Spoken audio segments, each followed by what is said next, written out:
name's Mike, and this is the How I Nerd channel. Typically, we do a Tabletop Tavern, which is a live stream TTRPG. It's set in the Rise of the Rune Lords campaign with a wonderful cast of Cykl0neJack, Gamer Mom Luda, Decider 12. Who else? Oh yeah, that's that Mihai guy who couldn't make it tonight because he's out there being Mr. Plow. So we stream every Sunday night at 9 p.m. Eastern Standard Time. We're adding 2 more campaigns in. Our second campaign, Neural Nexus Zero, live action cyberpunk game set in 1980s Boston, played on Savage Worlds Interface 0, is coming in pretty quickly.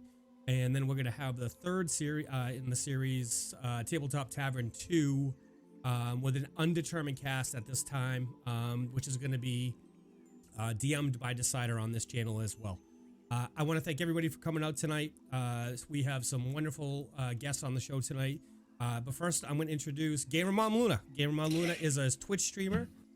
She streams over at twitch.tv/Gamer Mom Luna. She is Eat Bricks on our weekly show, Eat Bricks, known by many different names. And then we have Cykl0neJack, who is playing Gunner on our weekly show. And he streams over at twitch.tv/ you guessed it, Cykl0neJack. He is a competitive mech warrior streamer, branching out into a little bit of Overwatch from what the little birds telling me, and all around good dude. So welcome in, Jack. How's it going, bud? Good to see you. Not bad. So joining us tonight is Blitzing Gamer.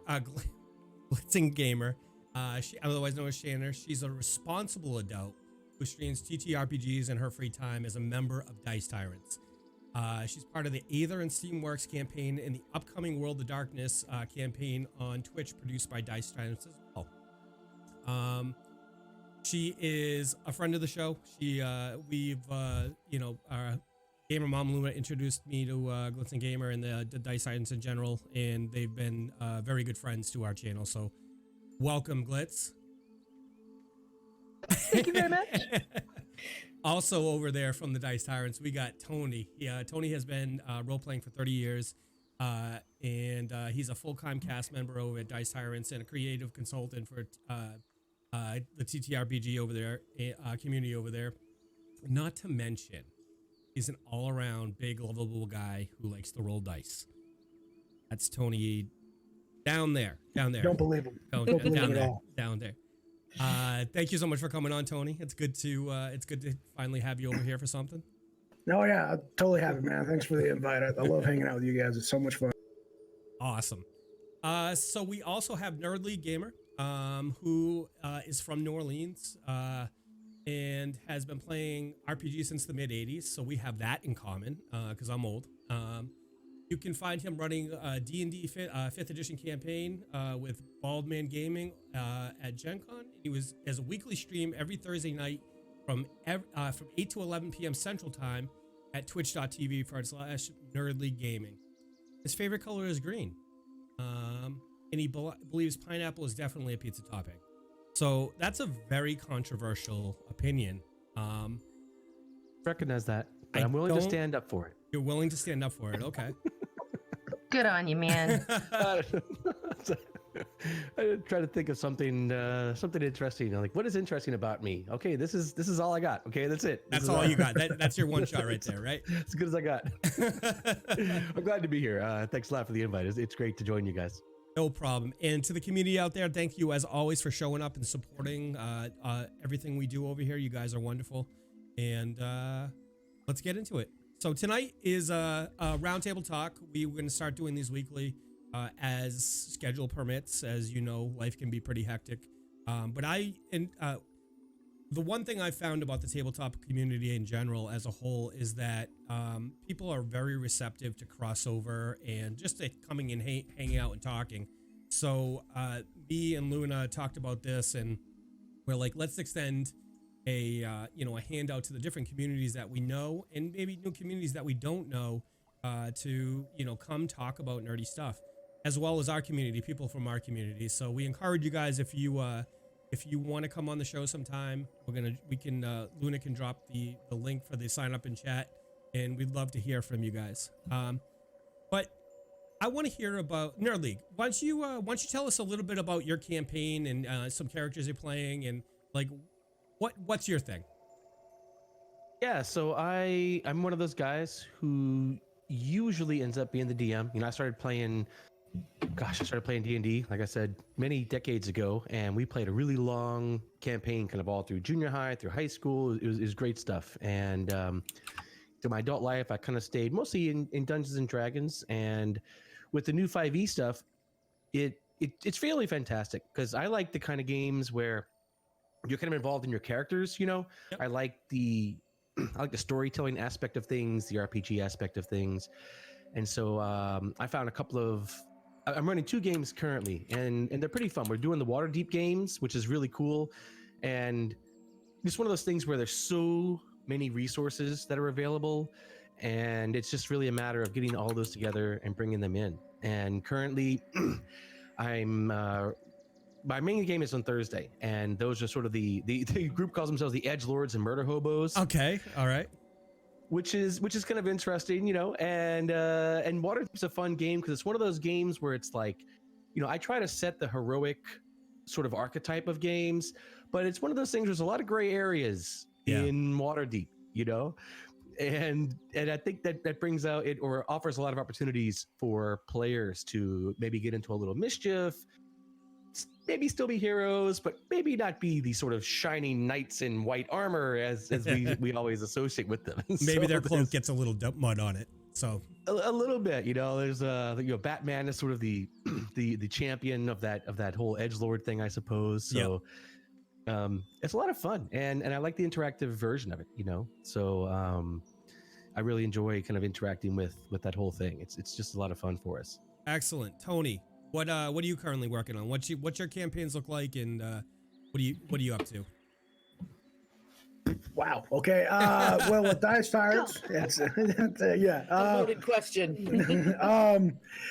So the first on Monday nights we do a podcast called Savage Worlds of Terrace. I love Savage Worlds. I was just introduced to Savage Worlds about a year ago by BQ Guyman, a good friend of mine. I work with him, one of my best friends, and he's also a dice tyrant, and he's the game master.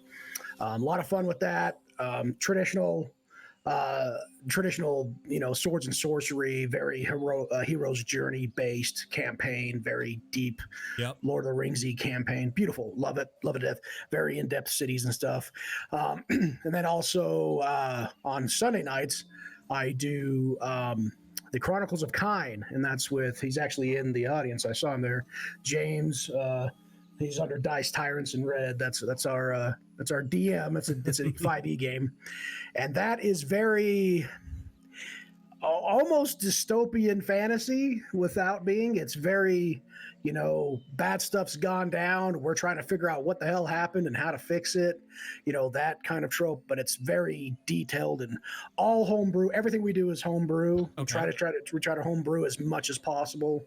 At Dice Tyrants, and James comes up with just a crazy ass world and a bunch of stuff. And then I also I'm doing one sheets for Savage Worlds. I'm doing with Brandon. I'm doing finishing my creative writing degree. All sorts of stuff. I'm just trying to stay as busy as possible with as many different things as possible. Awesome. All right, and I'm sure there's some crossover there. But Shannon, what are you currently working on right now?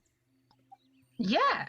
Well, actually, I'm not. Yeah, no, we have Aether and Steamworks right now, which is a completely new game that was written by my husband, he actually started on the Dice Tyrants, playing in James's. I think it was Chronicles of Kine, and then another one that he was playing. Okay. But then I wanted to play, so I want to play. Yay, nepotism! Yeah. And then, we're doing the Aether and Steamworks, and then one of our fellow Dice Tyrants has converted World of Darkness into a Savage Worlds World of Darkness. So, which has made things exponentially more exciting. Actually, like there's a big crossover. But yeah, so I'm in the middle of that, and I get to play two very different characters. One in Aether and Steamworks is like a very compassionate, nice, person, and then I get to play this deranged kind of monster in World of Darkness, who's also a nice person, but just weird. So there's a lot going on, I guess. Awesome. So something NerdLeagueGamer said that kind of resonated with me, when talking about his campaign in Waterdeep. Our upcoming campaign is going to be, like I said, a cyberpunk setting in like dystopian society, 1980s Boston. I'm from Boston, in case you guys didn't know. So I thought the city would. There. I thought it would be easy to build if we with the cyberpunk in mind. I thought it'd be easier to build a campaign when you know about the physicality of the city. So. But Gunner's going to be in that campaign. Cykl0neJack is going to be in that campaign. And there's going to be a lot of shades of gray in that. When you're thrust into a society where, life is tough and it's not the sword and board and slinging spells and you're out there, just trying to survive. And I look forward to seeing how Cykl0neJack, handles that with, he has a character that has a particular code about him, so it'll be interesting to see. Jackie, what are your thoughts on that? Well, I don't know how much anybody has known about Zero, or if anybody saw the intro about him, but I took a lot of cues from my character, from the rest of the cast, and from real life experiences, and the understanding that the world isn't black and white, but a lot of shades of gray really kind of hits home. A lot of rough life experiences that have gotten me to where I am today. And I'm fortunate enough to have ended up where I am today. So I think understanding that gradient, as it were, really is important. And I think it's going to be a lot of fun to really be able to step out of my shoes, as well as kind of back into the old school shoes that I used to wear when I was younger. Okay. And have a little fun with that, and to really kind of let loose and work into the mindset of what I've decided for a character. I think it'd be really kind of cool. Those are the best characters, right? You borrow a little bit from yourself or something that you can identify with, and you mix that with the fantasy of, because ultimately stepping into a game for a lot of us, and I know, and I'm speaking for myself here actually, it's a good release because you get to step into that world and you get to make fun decisions based on things that maybe you wouldn't necessarily get to do in a day-to-day life. I mean, I don't know about you guys, I've been waiting for my my owl from Hogwarts since I was for a long time, and it still hasn't. Right. It's gonna come. I'm just waiting for it, but one day, Mike. One day. Got lost in the mail. I'm actually a little different than, and this is, Mike, I bet you could associate with this. I'm actually waiting for that roller coaster ride that takes me into that other world. Yeah, I'm right there with you, buddy. Yeah. You old guys will recognize that reference. I absolutely will. Right? So I'm still that kid with the box that came with the stickers with those guys in it, and you put the stickers on the box that was a scene. Yeah. And then you could move the stickers around and create whatever scene you wanted to. Yeah. Yeah. For once, color forms. Color forms? Yeah, it's sounds like color forms. They were those little they were like stickers, but they were plastic, and you could stick them on the little backgrounds. Yeah, that's what they were called. A whole scene on the box, yeah. Move them around. Yeah, I have this distinct vision of having the Dungeons and Dragons cartoon in that form with the characters sitting on the kitchen table doing my thing as a kid. That's awesome. Who remembers having to put the dice together? You got the dice in the package, and you had to put the dice together.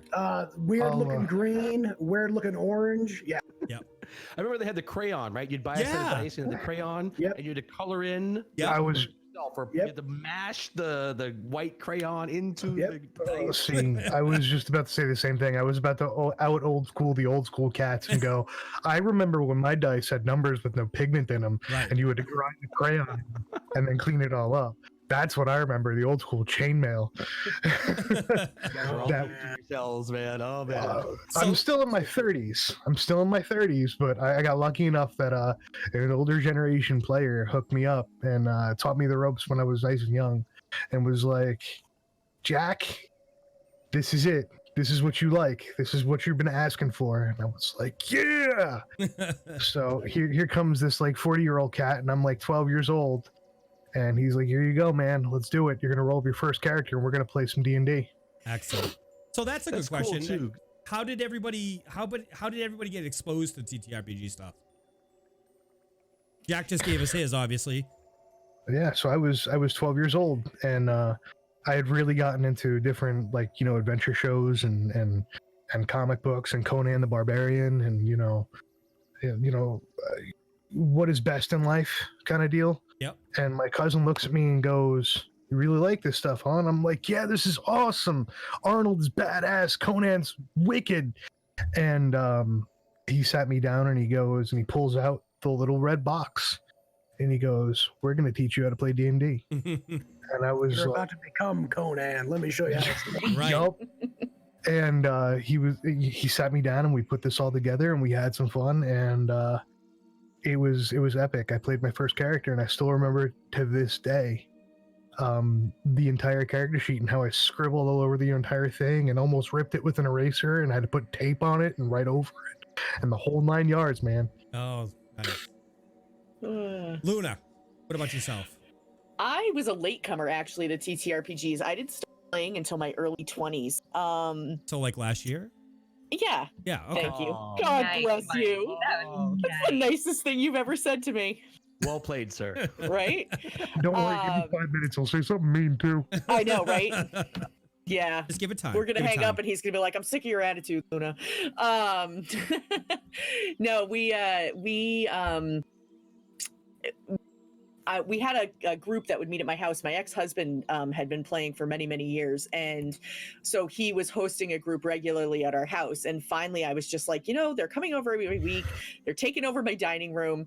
Like, I want in on this. So they were just getting ready to start a new campaign. And I was like, I want in. And they were like, all right, pulled a chair up. And that was kind of that was it. Interestingly enough, my first character ever was a halfling rogue. Weird. Wow, that's weird. Right? I know, really that- branching out.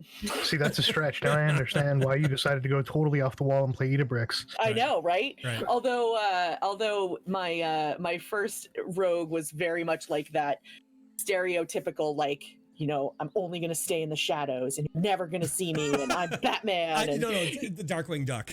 Yeah, yes. Let's get dangerous. That's it. Pretty much, yeah. But that was my first character ever. I think if I look, I still have the character sheet somewhere too. You're gonna have to find that, get pictures up so we can see it. All right, I'll look for it. Blitz, how about yourself? Oh, sorry, nerd. No. I was going to interject with that idea that if you've been playing for a really long time, one really fun thing is having all those old character sheets, and every now and then you find those and you look at them. But sorry, And then you use them as an all there, NPC dude. in your current campaign.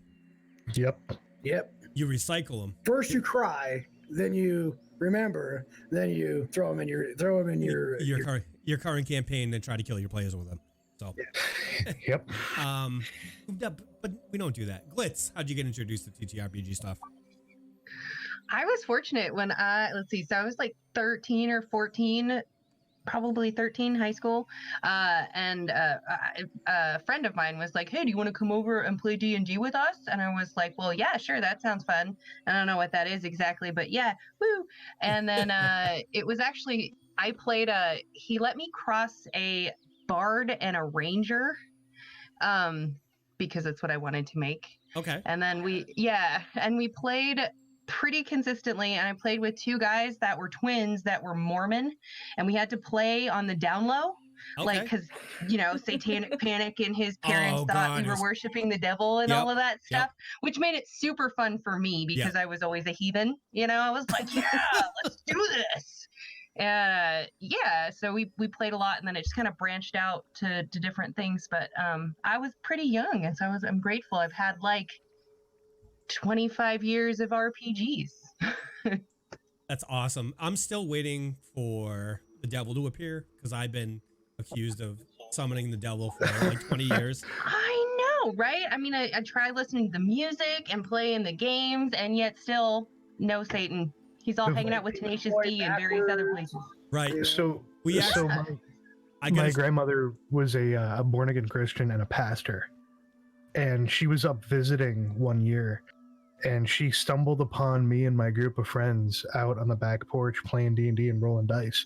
And the funny thing is she was listening in, and we weren't playing a regular D&D campaign. We were playing an evil campaign. Nice. Perfect. So when I had Confirming everything she suspected about you. oh yeah, when we had kidnapped and they wouldn't pay the bounty, and I was stabbing the dude in the rucksack, she ran into the main room and yeah, and yeah, exactly. She ran into the living room to find my mother and go, "Do you know they're worshiping the devil?" And my mother goes, "They're writing, they're being creative, they're rolling dice, and they're doing math." Tell me, which they're none of them are doing drugs. They're not out drinking, and Home. they're here. When Shout does out the to devil mom, show dude. up? Wow, Cyclone's mom, dude. That's awesome. Shout out I to ended up Mama watching Cyclone. TV. All right. And so when does the devil show up? And my grandmother got all in a huff, and I'm gonna go pray to God for your son. And I was like, all right, whatever. I want to direct you guys to the chat real quick because I am a huge fan of like the Satanic Panic stuff. So I made a t-shirt, a merch shirt based on the Satanic Panic. So I put the link in track so you could take a look. Tony, how did you get introduced? Oh, yep. So if you follow me, you've heard the story probably 1,000 times. But funny story. Follow me. My brother worked at the Salt Lake County dump. I'm from Salt Lake City, Utah. So if you're in Utah, Rocky Mountains, what's up? And when they have basically they have stores shut down, or if one box gets damaged, they'll throw out an entire shipment. Okay. It's crazy the waste that they throw away. Well, this guy rolls up and he shut down something, and he's got this big ass box, and my brother and everybody there gets to go through it and see if there's anything, whatever. So my brother says, "Hey, I found this at this guy. You dropped this stuff off the dump, and I grabbed you a few things." And the first thing he hands me was the purple box set of fully wrapped of D&D where the lady's casting the spell, the dragon's there, that whole scene. Yep. I know the That set. box, brand new, still in the wrapping. This was 1988, 87, somewhere right around there. Yep. And that's how it started. And I cracked it open. My buddy Billy French. Billy, I know you're out there somewhere. I love you, brother. My first DM. My guy forever. And You never forget your first. Oh yeah, especially Billy. He's a wonderful piece of humanity. Built my first character. I know exactly what you're talking about. Their league, because his name was Amadox, the House of Than. He was a banished prince that someone took over his kingdom, and his job was he was going to go get a bunch of people together, get experience, and go take back his throne. And that was our first campaign. And about 3 years ago, Billy tweeted me. He's like, "Dude, you'll never guess what I found." And that's all. Long story short, started playing football. We kind of broke up. I played a little bit here and there. I started doing tournaments for Axis and Allies and other games like that, little things. And then went into the Army, played a little bit in the Army. I got Army stories about D&D. That's it for another time. That's fucking rad. Yeah. He's got great Army D&D. Yeah. Come back home, become a father, the whole 9 yards, go to college, do the thing. Get out of D&D for about 5 years, and then come back in. And about 3 years ago, he goes, "Dude, guess what I found?" And he takes a picture, and I swear to God, it's my original character of Amadox, the House of Than, from in my old chicken scratch when I was a kid. You're full deal, yeah, dude, full items, all the little stuff. And I was like, "You're kidding me." He's like, "Dude, I could not believe I just found this." And he's moved to New York and Texas and been around the world because he was a musician. And he's like, "I don't even know." He's like, "Dude, it was just sitting in a bag somewhere." And so that was cool. That was really cool. That's But awesome. that's how I got started. It was magical. My brother found some loot and gave it to me. It was pretty much how I look at it. That's awesome. Yeah. So myself, I got started. I'm old. I'm 42. When I was young, in early school, first grade, I'm dyslexic. Long story short, so I got passed all the way to the fourth grade without without being able to read. So when I got to 4th grade, I had a teacher that cared. You know what I mean? They took the time with me, and what they did is they started an after-school group for D&D, and they so that people could learn math skills and reading comprehension and writing, and critical thinking. So I had a teacher essentially teach me after school how to play D&D, and I'm trying to remember if it was the original Dungeons and Dragons. It wasn't even AD&D at that time, and I fell in love with fantasy.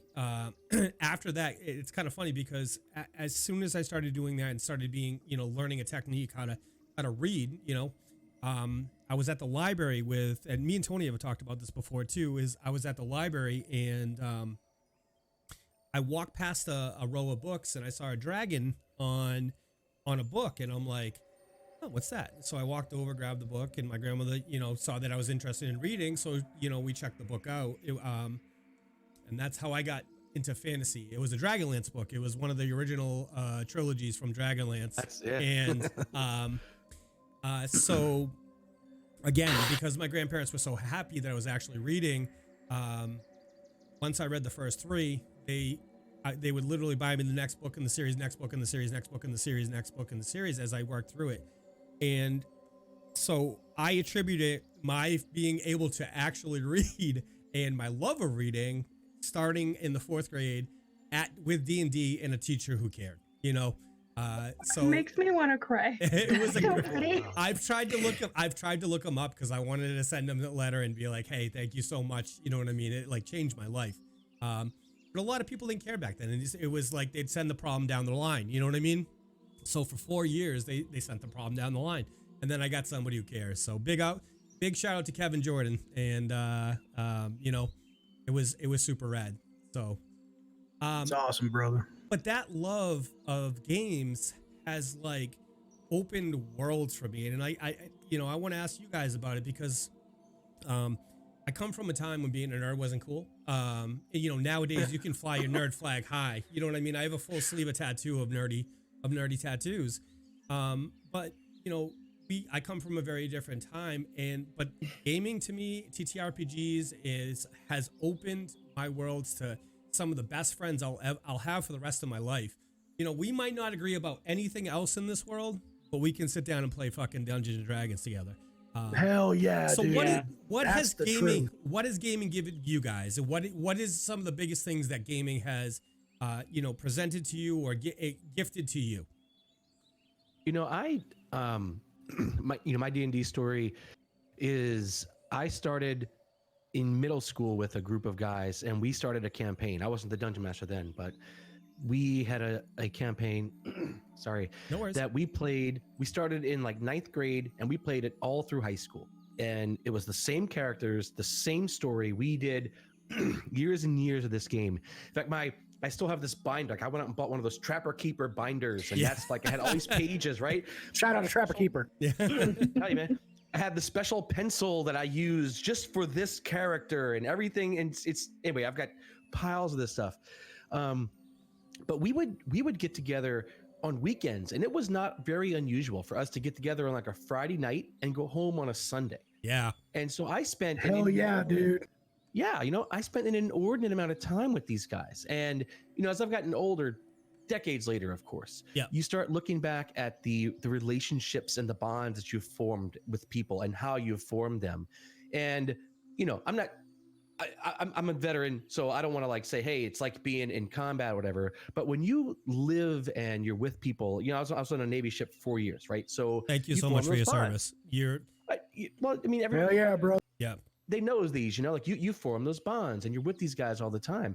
And looking back decades later, it's like my formative years are with them. And maybe I'm just getting old and senile, but the adventures we had, the bad guys we defeated, the things we did, like in my memory, that's probably as real as anything else I did in life. It's not real life, but like in my memory, it's still part of this formative thing that has developed and kind of made me who I am today. Those relationships, that heroism or whatever you did, right? It's kind of like, you are 100% correct, bro. Like some of the most key parts of my life I can trace directly back to the Dragon Clan, which was Amadox House of Thans. They called them the Dragon Clan because we were dragon hunters.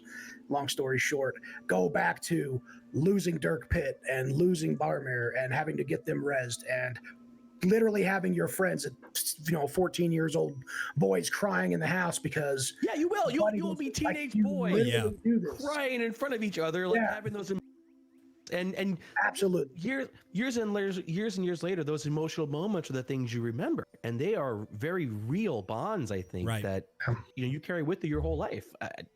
So it's I love it, and even now you meet new friends, you make new friends, and you start keep forming those bonds. So that's it's a big deal. I really like that as this community has become this thing. I joke often with my.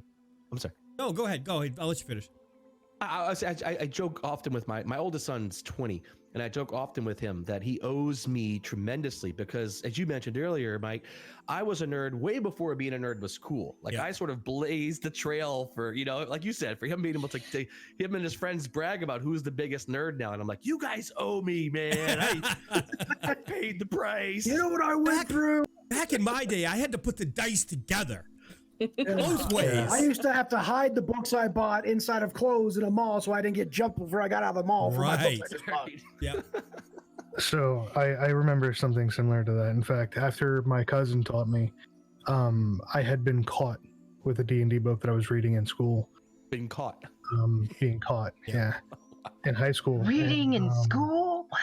How dare you? Well, how dare you form your mind? To set the scene, I was 14 years old, 230 pounds, 5'8", a wrestler, a power lifter, and a member of, the punk and greaser crew. We worked on cars, we listened to metal, we went to shows, we lifted heavy weights, and we wrestled. We were all an angry, rebellious cool. No, I had a 2-foot mohawk that was blue with silver tips. Oh, dude! And I was that angry dude, right? Well, one thing leads to another, and this girl that had a crush on me for a while finds out that I'm playing D&D, and she's one of the nerdy crew, and she goes, "I play too."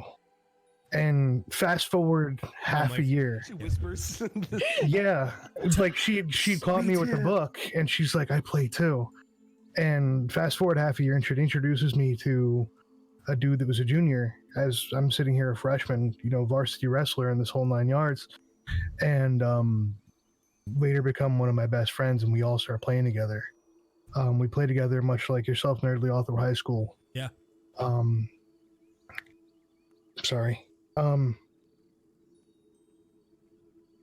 His senior year, he signs enlistment papers and he goes to the Marine Corps. And the game continues. And we're sending letters back and forth. And I finally get the last letter back at the campaign, and I find out from his mother that he's KIA, and I'll never forget him. Well, let's lift a cup up and salute Till Valhalla, friend. Hell yeah, brother. I don't think I've ever told that story, but it's a good story though. It's a good story because they're gonna live on, and you know what I mean, in other people's in minds now. So I mean, that's the best way to honor somebody, is to keep them alive in your memory, the good times.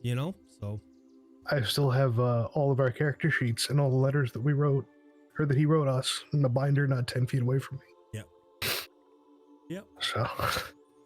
It's awesome, bro. I'm teared up now, Jack. I didn't know it were waterproof. The cool thing about that, Jack, dude, is you have the memories of reality, and you have the memories that you shared, that you bonded over in the game too, man. Right. And that's just like that bond, dude. Like, I can see it in you, brother. It's beautiful, man. Thank you for sharing that story. I know it's got to be tough, man. Yeah. Yeah, it's like I said, the bonds you build from this community back then, you would meet somebody who was, you get a slight whiff of nerd from them, and you're like, it was kind of like that awkward. So yeah, but I see you have right? Yeah, I see you have a D20. You have a D20 in your bag, don't you? And it is, and that's a huge tell, right? If you he got caught, but if you catch that whiff of nerd, be whatever it is, like you're like, wait a minute, hold on, this is might one be of one of my people. This is my people, right? It's like when you find out someone was smoking weed, and you're like, hey, I have no idea what you're talking about. Oh, yeah. I totally D&D. It's totally legal in Oregon, so I totally know what you're talking about. It's like, oh, you do too? Oh, great. Yeah. Let's hang out. The funny thing is, after the group found out, and after we started playing together, like halfway through like the third semester, when I was hanging out with them all, they all started associating with me in school, and nobody fucked with them ever again. That's awesome. It was the funniest thing. I'd show up Friday, and they'd buy me pizza like all the time, and I'm sitting here, and I'm like, "Why are you guys doing this?" They're like, "We don't get our asses kicked because of you." And I'm like, "Okay." Oh man, Candela says it's legal in Canada everywhere. So It is. And I don't know if the community's always been like this. In fact, I don't think it has. But talking about the nerd community or whatever we want to call it, right? One thing I love about it, and I get this a lot when I go to conventions, is I love that the community is so inclusive, right? Like Right. It is this thing. It's like this thing of like just come as you are, right. right? Like whatever you are, whoever you are, however you are, just throw it out there, right? Just throw yourself out there, and you can just be who you want to be in that time. Exactly. You don't have to try to put on airs. And that's one thing when especially when I go to conventions, I revel in that. I revel in that because it's just like everybody is just like throwing their whatever nerdy parts of them or whatever things, it's just like, yes, I'm celebrating this person or myself in there. Right. And I don't know where else you have that, that kind of really inclusive communities. So It's like a sense of Nerd Mess Day. No. The nerd recognizes the nerd in you. All right, we're making a shirt, Luna. That's the next shirt. I will buy. Trademarks. You saw it here first. Copyright me. One up, MG. If you see it, get on the design. Get on the design right now. That brings up two good points for me, or two. It resonates with two. But like me and Luna have talked about this any number of times. Our favorite convention is PAX East Boston. We're both from East Coast, and I've gone every single year PAX has been in Boston. Every single year. The thing about conventions, especially in my opinion, and I've been to a lot of conventions, the thing about PAX that I love is I've had people come with me and say, well, like, what do you do? How do you talk to people? Walk up to them and say, hey, what do you nerd out on? And they will talk to you for 3 hours about it. Oh yeah. Seriously. Like It's not hard to get a nerd to talk. No. And the other thing too that you and I have talked about this on multiple occasions, Mike, is the fact that one of the things about PAX that we both really gravitate to is the theme of PAX every year is welcome home. And they put it up on big, huge billboards everywhere, and it's like it is like. I've said on multiple occasions that I go to PAX and it's like this whole different side of me comes out because it's the side of me that doesn't get to come out as often just because of, like people at work are like, what the hell is Dungeons and Dragons? What do you mean you go home and play video games? What do like, exactly. Aren't you 40, Tony? Yeah, exactly. Like, so it's so nice because it's like, oh, these are my people, they get it. I fucking rock a people. kilt at PAX every year. So That's awesome. I make a kilt look good. Just saying. So the second point to that is that I have found the TTRPG community on Twitch. It's literally, it feels to me like a convention because I have reached out to or talked with or interacted with I want to say a good 35 to 40 people in the TTRPG community, different communities. And I've only had one negative experience with all of that. That ratio is amazing. It's phenomenal. You know what I mean? So for me, Twitch is a great extension of that convention feel. We get to do stuff like this. We're sitting around, What is it, on Wednesday night, just talking nerd. This would, technology wasn't there, but 25 years ago, this would, there'd be even if there was, like finding something to do this, to just sit down and talk nerd was like next to impossible. You had your group and maybe a couple other people that you found at your local store. But like the reach, we've come into our own, and we've had the platform now to do really cool stuff like this. And it gets me fired up. So it was tough for me back then too, like talking about groups, because I was a jock. So I'm walking around in my letter jacket, walking into games people play, sitting down for an Axis and Allies tournament for the next 8 hours. And everybody around me is like waiting for me to start picking on them. And I'm like, dude, like, guys, like, hi. Yeah, they're like, oh God, it's, and I was a bigger dude, and then they were like, oh, don't pick on me. I'm like, dude, I'm about to hand you your ass. I just want to play, brother. That's all you need to worry about right now. Because you just walk up, people give themselves wedgies. Yeah, it's seriously, it's like, guys, relax, or they would almost be offended that like a jock was invading their safe space. And it was so that was really hard. Yeah. Nothing. And I was like, and I'm like, okay, whatever. But I also worked in my favor because it always like played with their mind, and I was always like taking their Germany, and they wouldn't even realize it. That's an Axis and Allies turn. Hopefully, somebody in the chat might get that. But yeah, it was great. It was fun, but it was hard to make friends, like you're saying back then. It was a kind of the same thing for me, because I grew up in a very poor neighborhood. For a long time, my mom was a single mother. And I was that kid going to the $3 punk shows, carrying a box cutter because I lived in such a shitty neighborhood. How do you carry a box cutter in one hand and a D&D book in the other? You know what I mean? Like it was a boss. Yeah, like a boss. Now I do it like a boss. But yeah, back then you were begging to get wedgied, right? Yeah. Like that. Yeah, it was a little more than that. It was a little more than that, but shanked. It's funny you're talking about back then, but some people may know I'm a 15-year firefighter EMT, and as short as 5 years ago, my coworkers at the firehouse found out that I still play D&D because a couple of my friends came by and were asking me about stuff like that and talking about campaigns and stuff that were going on. And we were outside by the smokers outpost, and a couple of the guys had like walked in and walked out and had overheard. And even still to that day, the guys would fuck with me. Like they like the message of the days when we do writing assignments on the board to like tell you what engine and what like assignment you had. Instead of firefighter 49, Jack, it was a level like 36 paladin with like 18 charisma. That's impressive. Yeah. And I'm like, bitches, you were damn right. Yeah. And they like fuck with me. They do different things to me. And at one point they actually moved my helmet from my gear rack and they replaced it with a fucking wizard hat. So we get toned out to a 3-alarm fire, and I'm the officer on the squad engine, and I'm like looking around for my helmet. And I'm like, I got my bunker pants on, I grab my jacket, I go to grab my helmet off the top, and there's a fucking wizard hat. And I'm like, seriously? And like all the guys are like at the back of the ladder truck giggling at me. And I'm like, oh, this is ridiculous. So, and of course it took, the captain. Fireball. It took the captain of the ladder truck like screaming at him before I could get my helmet back, and I was screwed with even until like up to 5 years ago, where everybody was supposed to be cool with like nerds and shit like that. But yeah, man, it still happens. Yeah, my family has no idea. Like they think that this is just a waste of time.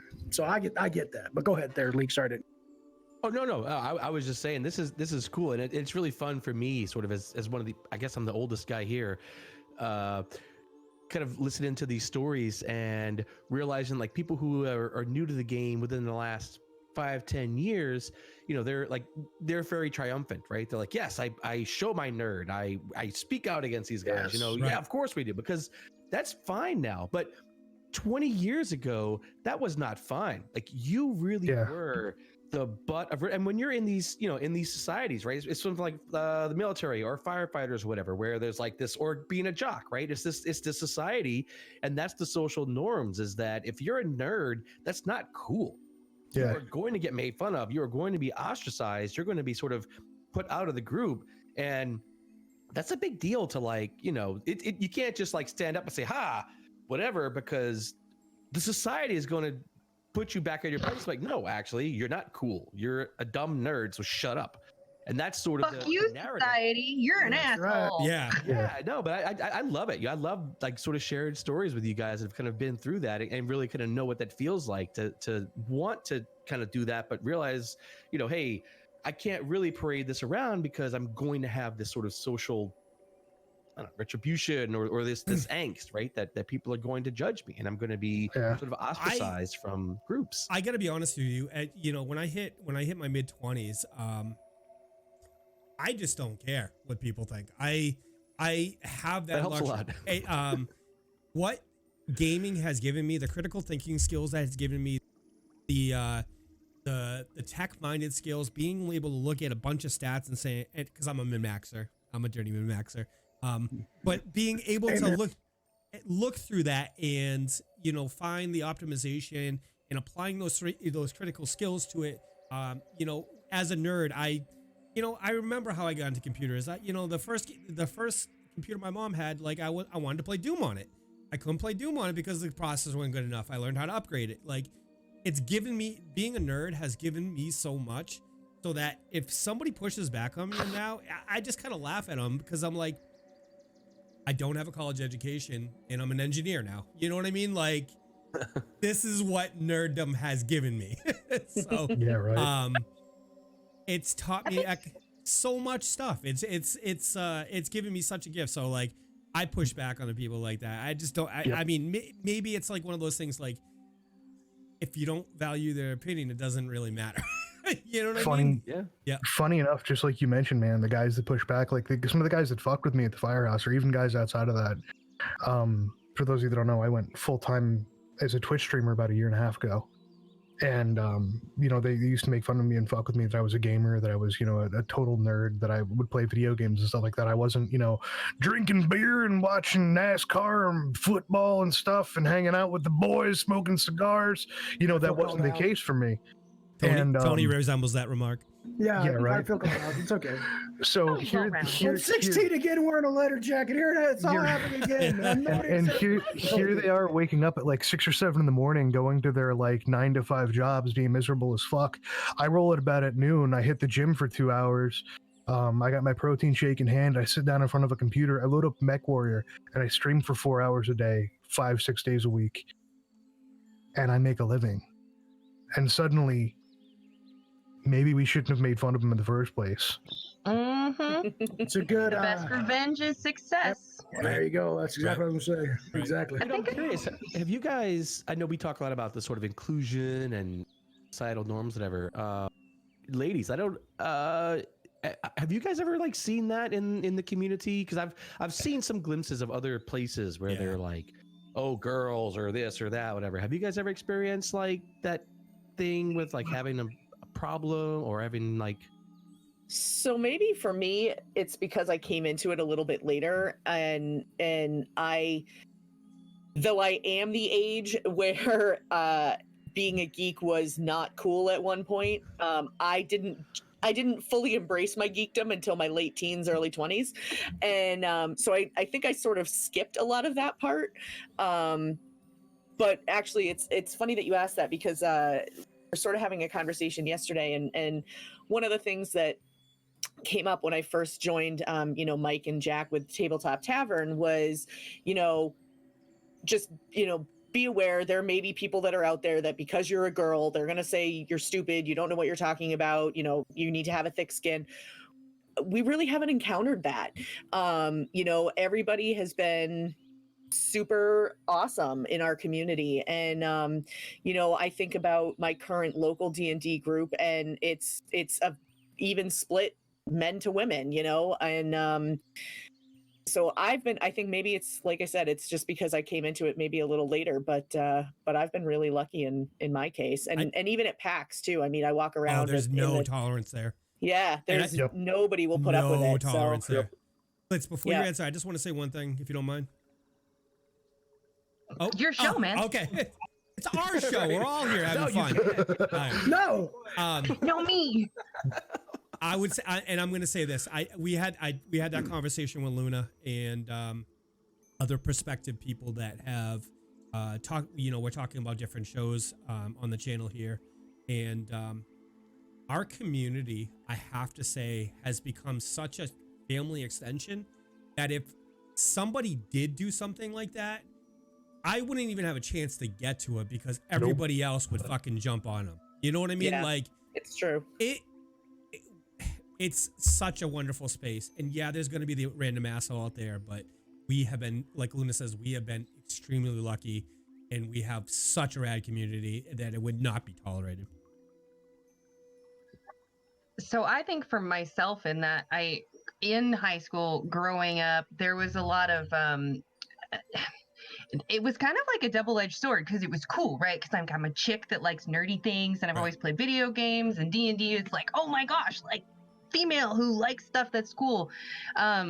Then there was that, but then there was always like I had to prove my nerdity to people. It was like, oh, I like video games, and they're like, oh yeah, like what do you play? And they're like, well, I play Fallout, or I play this, or and then I was like quizzed on my knowledge of said things, like, oh well, name one bad guy in Fallout or whatever, like all of that stuff. So that was annoying, and then I finally got over that.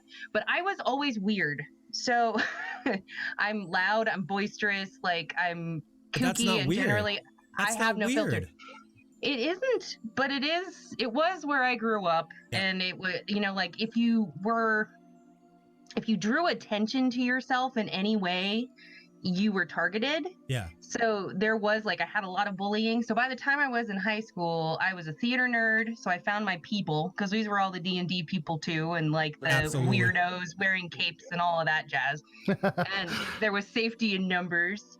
And then I stopped giving a fuck for the most part. For the most part. Isn't it such a great turning point in your life when you're like, I don't give a fuck about you? Right. Honestly, I find the issue to be more in the video game area than the tabletop area.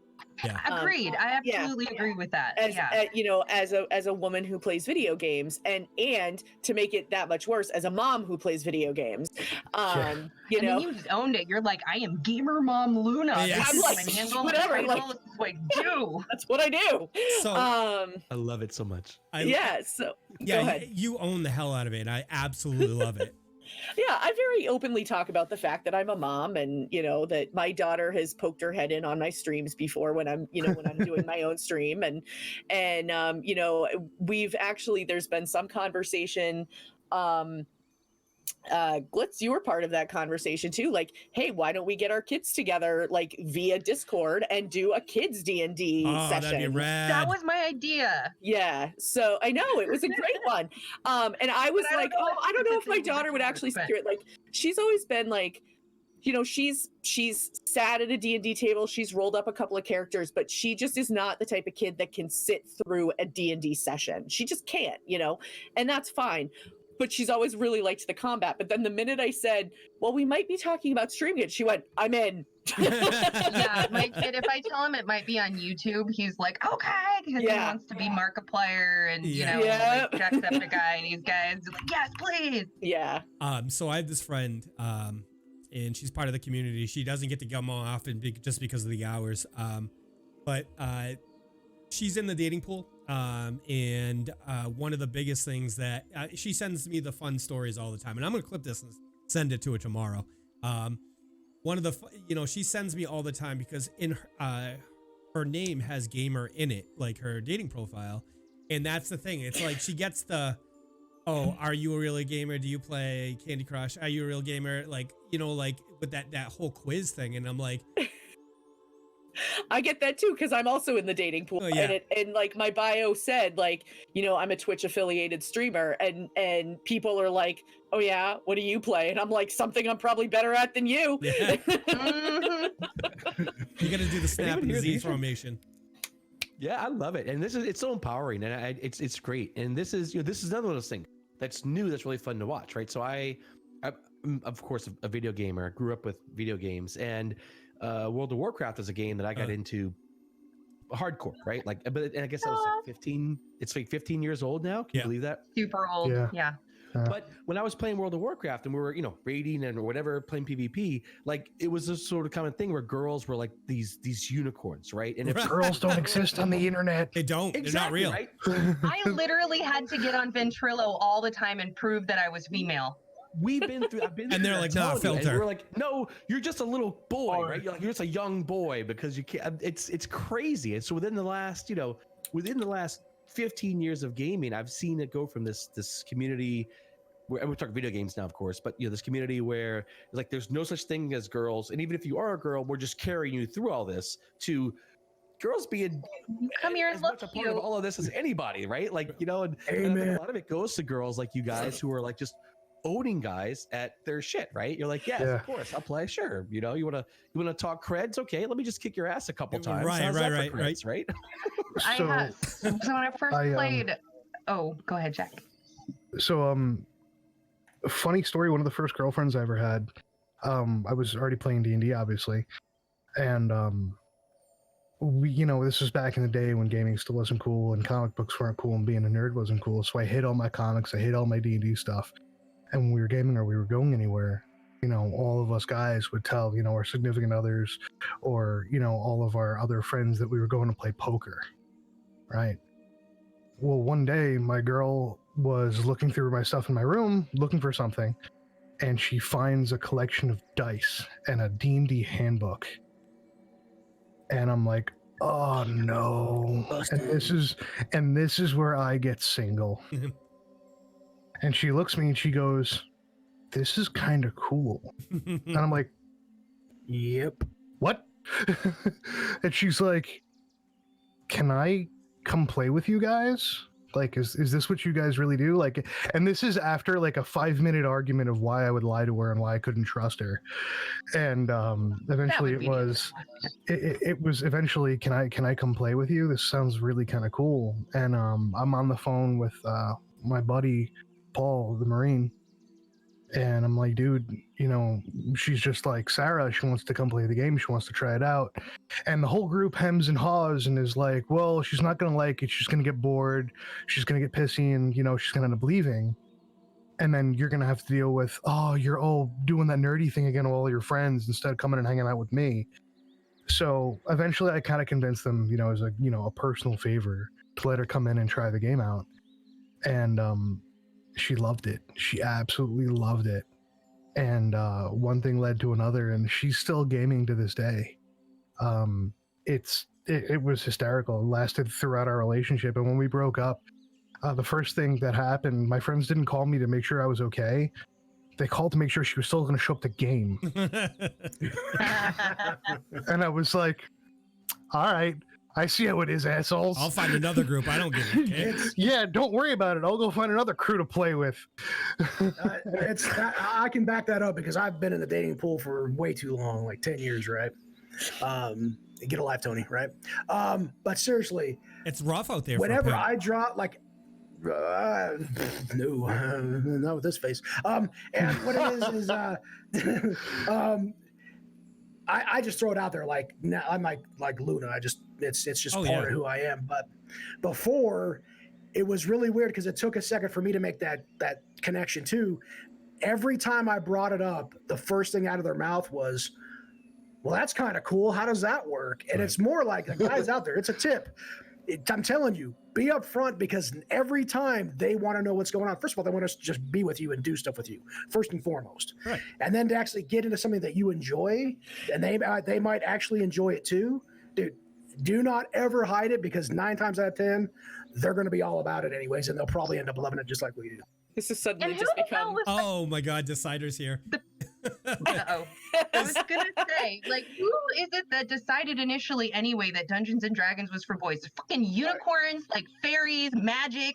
And this is all like girly stuff. Like, how did we get left out of the initial, thing? Like, what Gygax was like, girls are scary. Like, what happened? Like, I would have loved to have like girls. Like, I was 14, me and Billy, dude. Are you shitting me? If some girls were like, hey, we want to play D&D too? Me and Billy probably passed out. Okay. Yeah. So how did this? There must be something. So you would have been like know what all it of the is? kids Okay. in Stranger Things if a girl approached them and said, "Can I play?" I am the missing member of Stranger Things. Absolutely. Because that I'm was gonna my explain childhood. it. They would I'm be gonna- like, I got the explanation because it's Oh. really intimidating for people to walk into a gaming store and see a bunch of dudes sitting there playing a game and walk up to them. It was intimidating for me as a kid to walk into a new gaming store, walk over to a group and be like, "Hey, what you doing?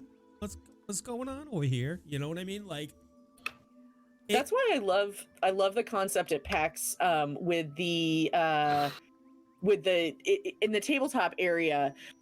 You like there's games that you can check out, or there's areas where you can play like that are just reserved for playing Magic or card games or things like that.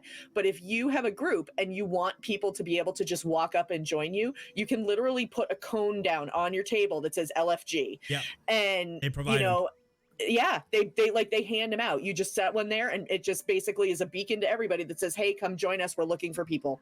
And it's like my favorite thing ever. Yeah. And I've met some really incredible people that way. Yeah.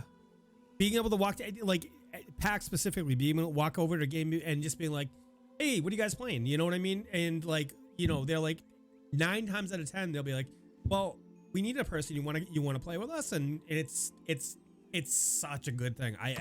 Luna, I'm so excited. PAX is less than 2 months away, and me and Luna are like, we have a lot of people. I'm so excited. Yeah.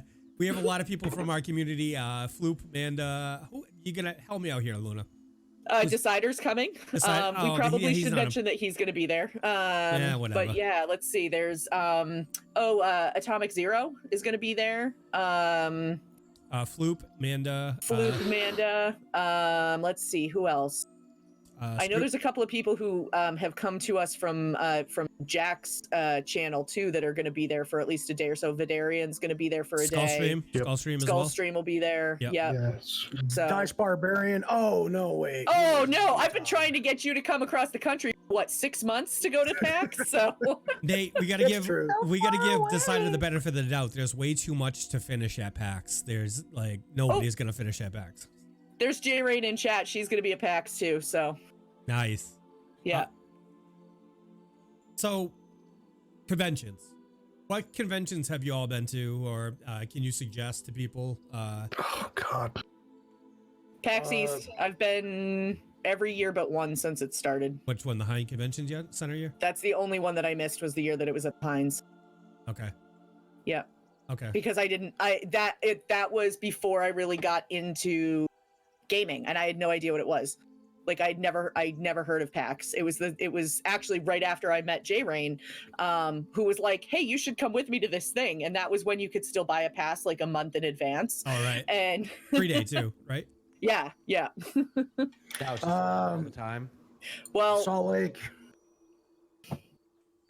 1 second. I think we stepped on each other. yeah, I was gonna say it used to be like that, and then they started doing 4-day passes for PAX because they extended it to 4 days, and now That's the the best thing you've Fridays ever and the done. Saturday, the Fridays and Saturday passes are sold out, but they still have 4 days, Thursdays, and Sunday passes, which like all of us are like, what the heck, you know? Thursday's the best So, day. Thursday is hands down the best day. Nerd League. So they literally like, I have a group with a friend of mine. We run a PAX East appreciation group, and we have PAX walks for tickets. Because the tickets for Friday sold out in 45 minutes. Wow. Yeah. If you did not get in there, like I get the 4-day passes, I go all 4 days, obviously. But if you did not get in there within a minute of them, you know, flipping the button and get in the queue, you would not get a Friday pass. So. Yeah, that site was actually how I got to meet Mike, was through his site on Facebook. And it was usually that site would tip off me or somebody else like in my social circle, and it would start this flurry of texts and emails and, oh my God, get on there. And then it was funny today, not today, but yesterday I was looking at my receipt for buying tickets this year, and tickets went on sale at 3 p.m. and my receipt was printed out at 3:02. That is She is crazy. slacking for that whole 2 minutes. I know. No, I was in the queue. Please, let me come on. Pretty much, yeah. Yeah. So PAX East, I don't know a lot about it. I don't want to derail whatever, but like that's video games and RP, Everything. tabletop RPGs. Everything. Yeah. Everything. Yeah. Yeah. all the nerd thing. It's collectible card games. It's like Pokemon. They have Pokemon, Magic the Gathering. They have like mini tournaments where like they'll take a game like Robo Rally or like Dominion, stuff like that, and they'll do a bunch of tournaments right with it. There's video games. What does PAX mean? Penny Arcade It's Expo. Penny Arcade Expo. Yep. So the webcomic Penny Arcade, that's their convention. Got it. We met the Penny Arcade guys in 2008, I think, at SakuraCon in Seattle. They're rad. I run Which into is the only con I've ever been to. Oh, they are some of the best people that I've ever met in my life when it comes like Jerry. Every single year, I've got videos almost every year of me bumping into him and talking to him, and they're just gamers. They're just dudes. You know what I mean? There's no ego totally there. Just dudes. Yeah, the first year Cards Against Humanity came out, me and Mike were playing. I'm sorry, me and a couple of friends were in the food court playing Cards Against Humanity, just dying laughing, like just completely dying laugh. Mike K walks in and he's like, hey, what's you guys playing? And I look up, I'm like, you're Mike, and he's like, yeah, and I'm like, you want to play with us? And he sat down and played with us for 2 hours. Like for 2 hours. And like that's not like, you know what I mean, like, hey, I'm doing fan service, gonna sit down and play a couple hands of this game, you know what I mean? Like, and we were if everybody's played Cards Against Humanity, right? Yes. Oh yeah. There was no punches pulled. It was like they were just dudes, you know what I mean? So it's fun for me to see that like somebody who's made it, who's doing something they absolutely love, and they've made it, and they still remain that same person. Guys, do you mind? I'm gonna take a quick. Let's take a quick 5-minute break, and so that people can use the restroom real quick, and we'll be. Yes. Okay.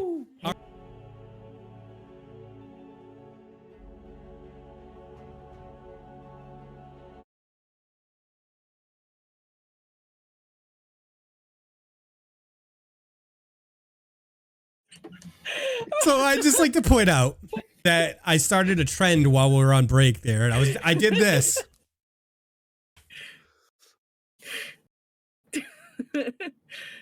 So then I had to follow. And then Shannon was figuring it out.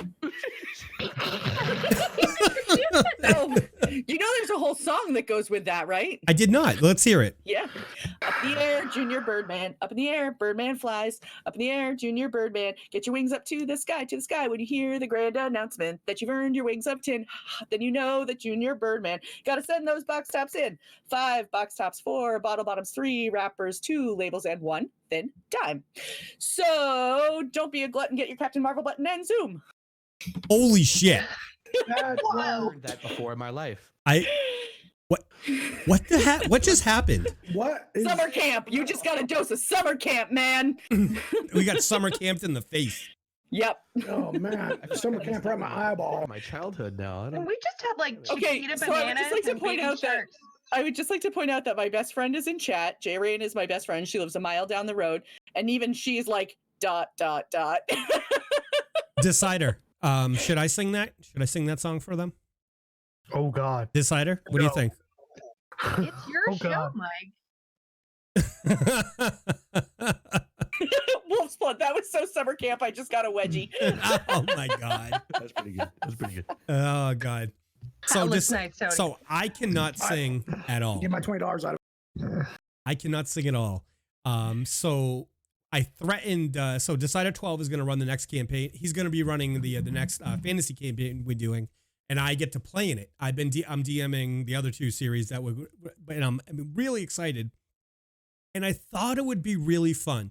I have a Go XLR mixer, right? And I can do I can record like little things, so I could be like da da da da da da, and then da da da da da. Just hit the button, right? And I wanted to play a bard so that I could sing horribly. I thought it would be a fun meme, and he put the kibosh. God. He said no, because he's a bad person. I'm so sad. Oh, Because it would be I fun. totally encourage that. You know what you got to do, right, Mike? Wow. You got to still play a bard, but you don't sing.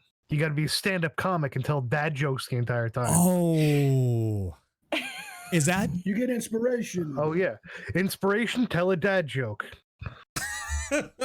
See, I told a bad dad joke earlier, and everybody took psychic damage. So I don't know why is it beneficial What? for him. Let's hear that dad joke.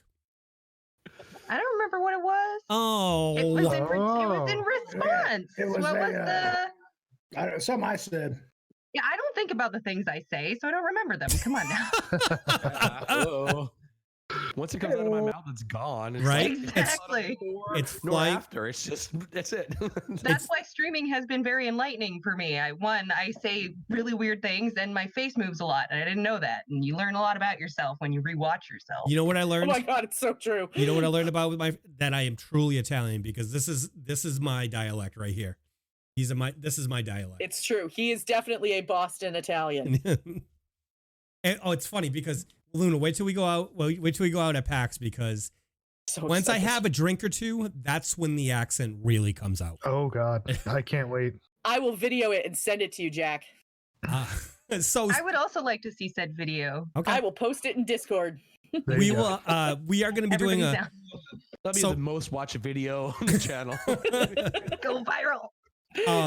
We are talking about doing a one shot too at PAX this year with the people that are coming from our community. So that's really exciting to me. Atomic Zero has offered to run it to make it to take a little bit off my plate.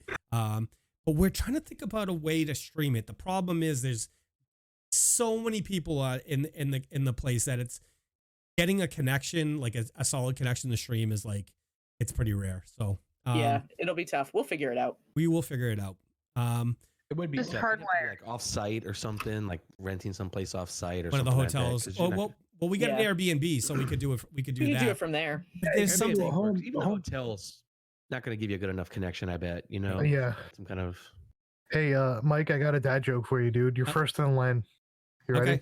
Okay. It comes from Wolf's Blood. Now, for a short backstory, Wolf's Blood just got a cat, and he spent over like $700 on this cat before he even got the cat. What right? kind of cat is this? Is it like? It's an adopted all black cat. It's adorable. I love it to death. But on the show, we mess with him so much because he was literally getting these like obscene things, Oh my like an God. electric like cat pagoda that was like over $100, right? The $80 water fountain. Yeah. So we're messing with him, right? I have one of those. So he just posts up. Piper, his cat, got upset with me earlier because the bird video she was watching wasn't working. Silly cat. Turns out it was just paw Zed. Where's my I love sad it. trombone? I know, right? This is why I have a sound effects board Yeah. for my D&D game. Yeah. Oh, that was beautiful. You got to have a sad trombone. I'm You just trying to- gotta- you have to. I'm trying to remember the one I told my girlfriend yesterday, and she like, it was beyond a groan. It was beyond. I'm like, and I looked at her. I said, "Listen, I'm a 42-year-old man. I got to do this. It's in the fucking DNA. I can't not do it." Mhm. So I can't remember what it is. I can't remember, but Damn it. It'll come Anyway. to you anyway, at 2 a.m. when we're off stream. But, right? You know, it'll I'll come. wake up. I'll wake up and call you. Okay, cool. So let me ask you. Luna never gets grumpy about messages late at night. That's because I'm always on Discord. No I'm comment. always watching you, Wazowski. Oh, God. Always watching. So Holy so shit. Luna does that to me all the time. And it got to the point where I actually opened up Audacity after stream today. And I made a sound clip just for her on my stream. Now, I it's gonna have be my own sound triggered. clip. the first time that she's going to talk in my chat, we're going to pop up. I'm always watching, Wazowski. Always watching. And it's going to be a thing. That's beautiful. Oh, wow. And we've gone full tilt downhill. My face is starting to hurt from smiling. Let's get, yeah, massage it. Rub it real quick.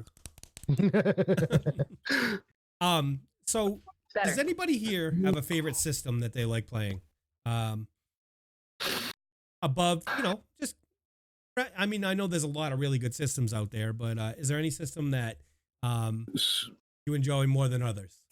One of the easiest to learn, one of the easiest to pick up for me, and one of the ones that I've had the most fun with because of the diversification and the way that the system is put together has got to be World of Darkness second edition and revised. I've absolutely loved the game.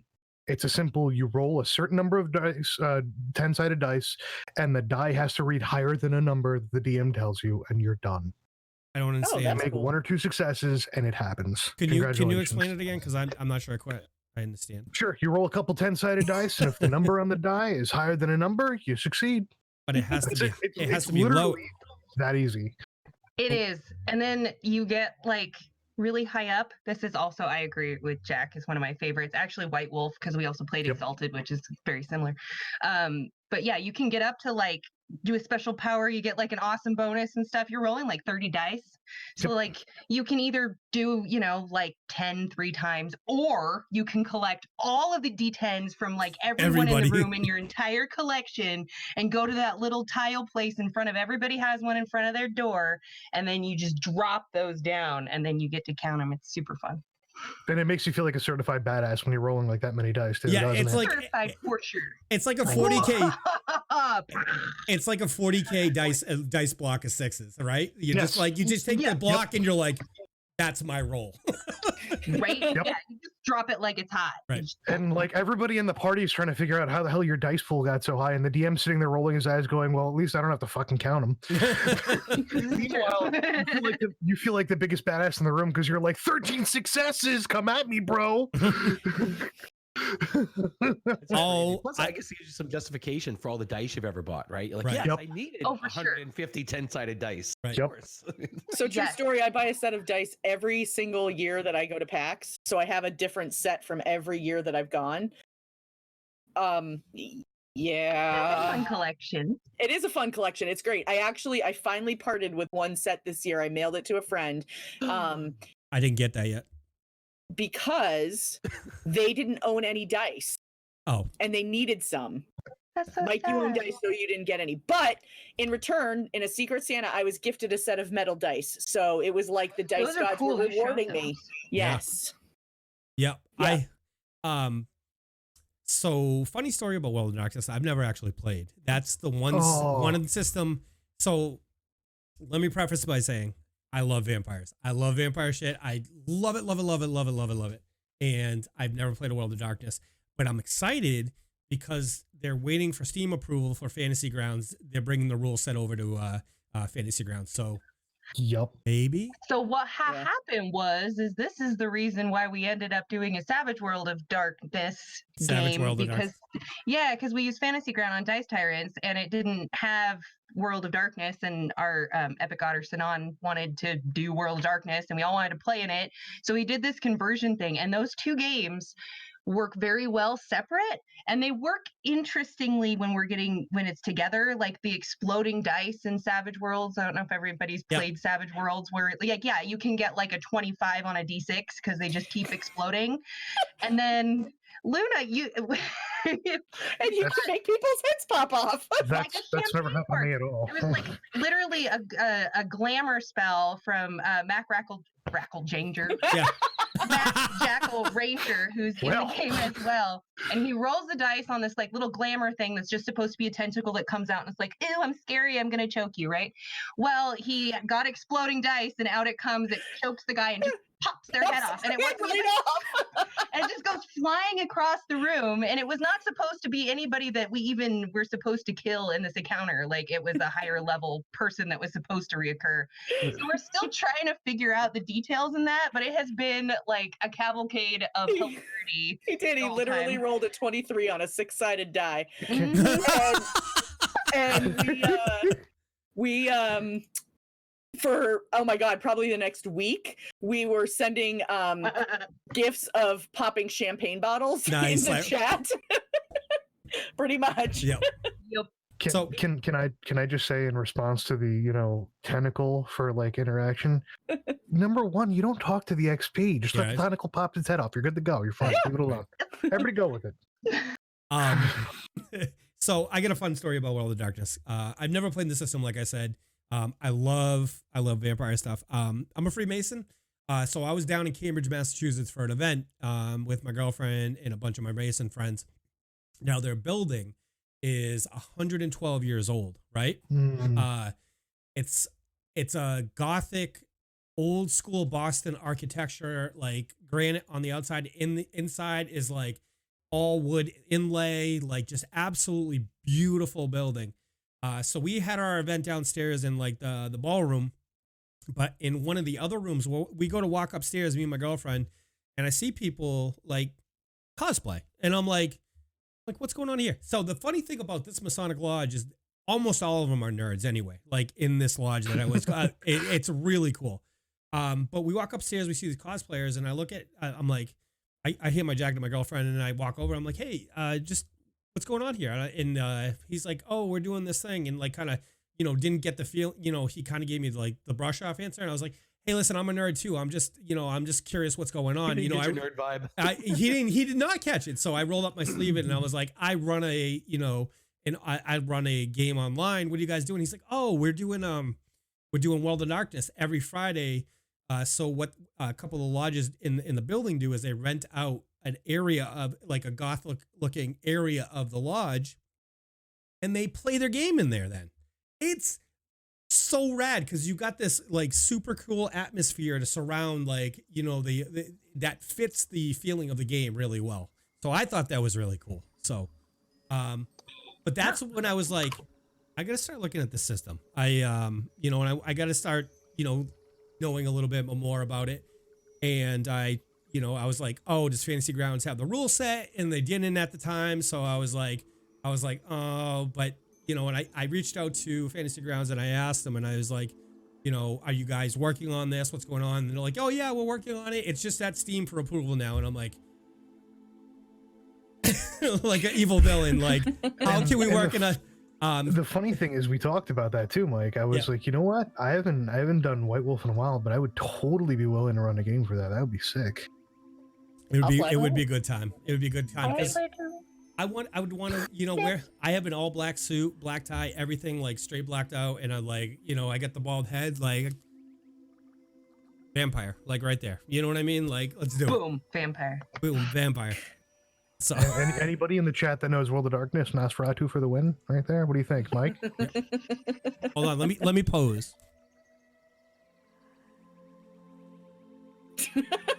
I don't know. I see you on like a Viking ship more than a vampire, but all right, fair enough. You're just. But you could be a freaking Viking vampire. I mean, that's like a thing. Everybody can be a vampire. Yeah. Fuck. Decider says he's seen better. I know, right? God damn it, Decider.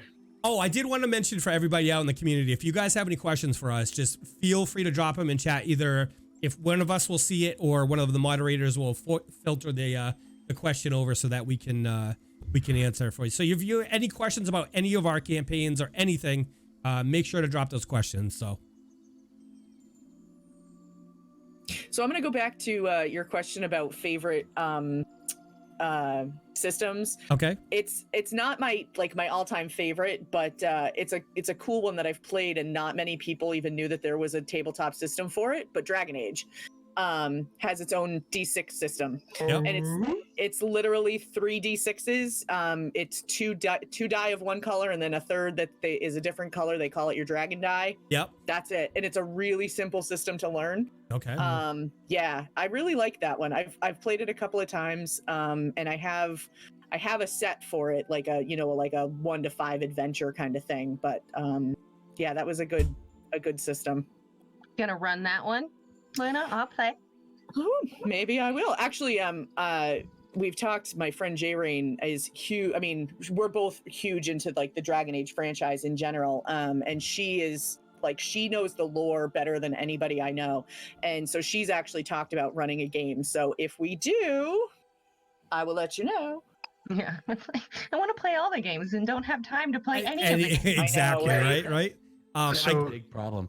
One thing I always wonder about with the different systems is, like, I'm a big D&D 5e fan, and I love the new, like, 5e is good because it's sort of like taking us away from all the nitty gritty of combat, and you can put that in if you want.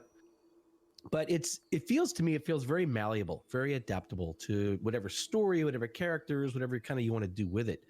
And so I always sort of find myself wondering a little bit like, okay, there are these new systems with new rules and stuff, but do I need to learn new systems as opposed to just like I want to buy new books? Writing a new or writing a new game or running Right. a new adventure. Like, is there a benefit to that, like to learning a new game system as opposed to just starting a new story? Or So I was very comfortable with 3 and 3.5.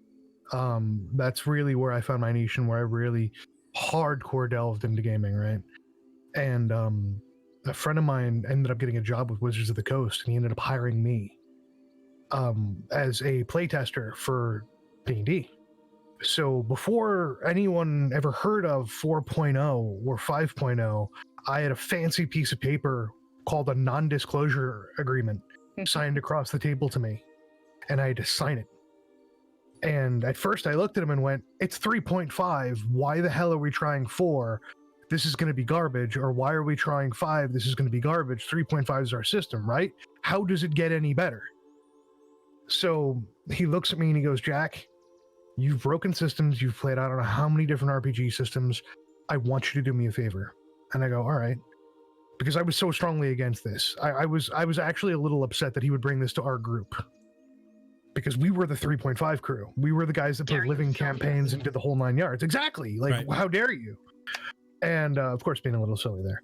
And he looks at me and he goes, Jack, I want you to do me a favor. I want you to read through this book. I want you to learn it forwards and backwards. And I want you to break it. And I went, pardon me? And he goes, you're a numbers guy. I want you to meta the hell out of this. And I want you to min-max as best you can. And I want you to break this campaign.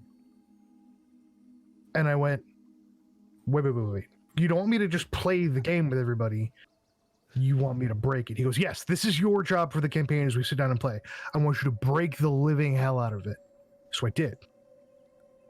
And 3 or 4 revisions later, we're sitting down at the table and he gets another, message back and another package back, and we're playing down the newest rendition and everything, and we're having fun. And he looks at me and he goes, you're enjoying 4th edition. And I'm like, I hate you so very much. So it was really kind of cool. We got to play test these games with our little private group. And when the games finally released, we each got our own copy of the book with our name on the cover. Mm-hmm. And it was the coolest thing ever. That's awesome. Being able to do that and being involved with, the organizations and Wizards and everything like that, learning the new systems, it kind of opened up for me. It was no longer, these are the systems I play and there's nothing better. Now it was, what else is out there? You know what I mean? Excellent. Can I jump in real quick? Nerd League, yeah. I feel like, and we were having this discussion with a couple friends last night, I feel like with 5e, it has a very low barrier for entry. I feel like it's a system where you could jump in and you could hand somebody a character sheet and be like, this is how you do this attack. This is how you do this attack. Have fun, right? Would you echo that? Yeah. Okay. I think so, yeah. Okay, so a lot of people do trash 5e and because they say it's so simplified, and a lot of us coming from these, 3.0, 3.5 rule sets, Pathfinder, you're used to so many modifiers and roll d20, add 25 different modifiers and do it. Yeah. But I feel like I played a one shot with 5e and it was very low barrier for entry, and I'm a fan of that. I wasn't a fan of 4.0, but I'm a fan of 5e. So sorry, Tony. Go ahead. Oh, no worries. So first and foremost, talk about my favorite game systems. I cannot tell you how much I am in love with World of Darkness. It is just the best game system ever. I love it. That's a shout out to all my people back in. I've never played it. That's a shout out to some people back in. If you haven't played it, World of Darkness and Shadowrun, 2 favorites of all time. Oh, I played Shadowrun. I have played that. Yeah. My favorite. Okay, so to answer your question, I don't know why I'm lagging out so bad. Sorry, let me. Okay, bye. Whoa. Okay, bye. All right, sorry guys. Sorry everybody watching. That's much better. To me, I don't think the system really matters as far as gameplay goes, because if you can tell a story, you can conform that story into pretty much any system. It's the story. All it is just mechanics to get through what's going on. So that I don't buy into. But side note to that is, like people have probably heard me say 1,000 times, is is something streamable? Is something bogged down? Is something moving quickly? Is this something that people watching are going to want to see 10,000 dice rolls? Is it going to, is feats and this, that, and the other thing going to complain to so much that it's going to bog down the system that when you're a streamer, you got to think about that kind of stuff. Yep. So my favorite game is D&D 5e, but a very close second that is almost a direct pair is Savage Worlds. I'm coming to be the Church of Savage Worlds. I'll be honest myself. So it is so fast and so, as far as streaming goes, the streaming side of it is so great because you burn through. It's literally like we have Cheyenne Wright, who is not only an artist for Pinnacle, who makes Savage Worlds, but also helped develop Savage Worlds, the game itself, in its infancy. And he talks about it that they were literally sitting around with, like, I think he says a napkin. I'm misquoting him probably. And they're like, how do we make a fast D&D? How do we make a fast TTRPG? And that's what the point is. We want to build this so that when encounters happen, we can get through them quickly, to include skills tests and RP and things like that. And at the same, so we can focus on a little more RP, like spend more time talking at the table as RPing rather than sitting down for, I mean, you have an encounter of, if you have 4 people in a D&D game and you're facing as many, if not twice as many mobs, you're parked for an hour and a half. Just because of the mechanics of the game. Combat can definitely bogged down, yeah. Savage Worlds, you're talking 15, 20 minutes maybe. You want to talk about diversity, though, and I will say the one game system that I have encountered that will foul any other game system that has been printed is GURPS. And it says it in the name, General Universal Role-Playing System. There is a book, there is a rule for literally everything you could ever want to do. Yeah. Is that still around? People still wow, man. Yeah, I played that decades ago. But yeah, I haven't seen or heard of that. It's making its way back around because people like the challenge of really getting specifics for what their skills are and taking those. But that flips back to Savage Worlds because Savage Worlds is a classless system. Like you literally just create whatever you want to do. And then you and your GM, they have those steps to do that. But I don't mean to take all the time. But that's the long answer to what should be a short answer is what I like and what I want to stream with are usually 2 different things. We have some questions in the community. I want to pose these to you guys. The first one will be a quick one, I think.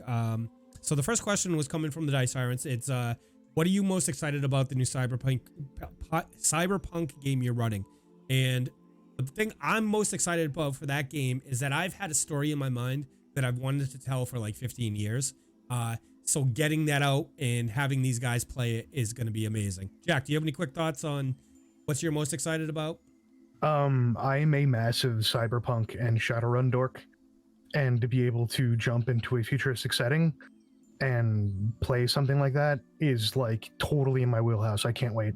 I've pulled, like I was saying before, I pulled influences from like my old characters, and I've got stuff set in my mind, and I know Boston, and I'm like, I'm ready to go, man. Let's do it right now. What do you guys think about it? I've played Interface Zero. I love the world of Interface Zero. I don't know how far you guys are pulling on the lore from the book. How are you guys liking Interface Zero?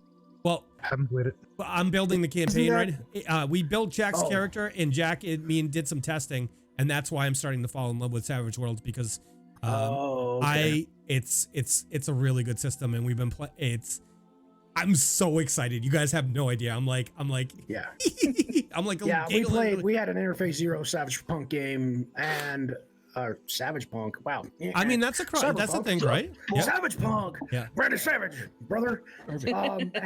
So it was fun. Like it's a blast. I love all the things you can do in it. Okay. All right. So I'm going to start. I'm just going to go on how the cameras are set up for me. So Blitz, what's one of a favorite moment from your current campaign?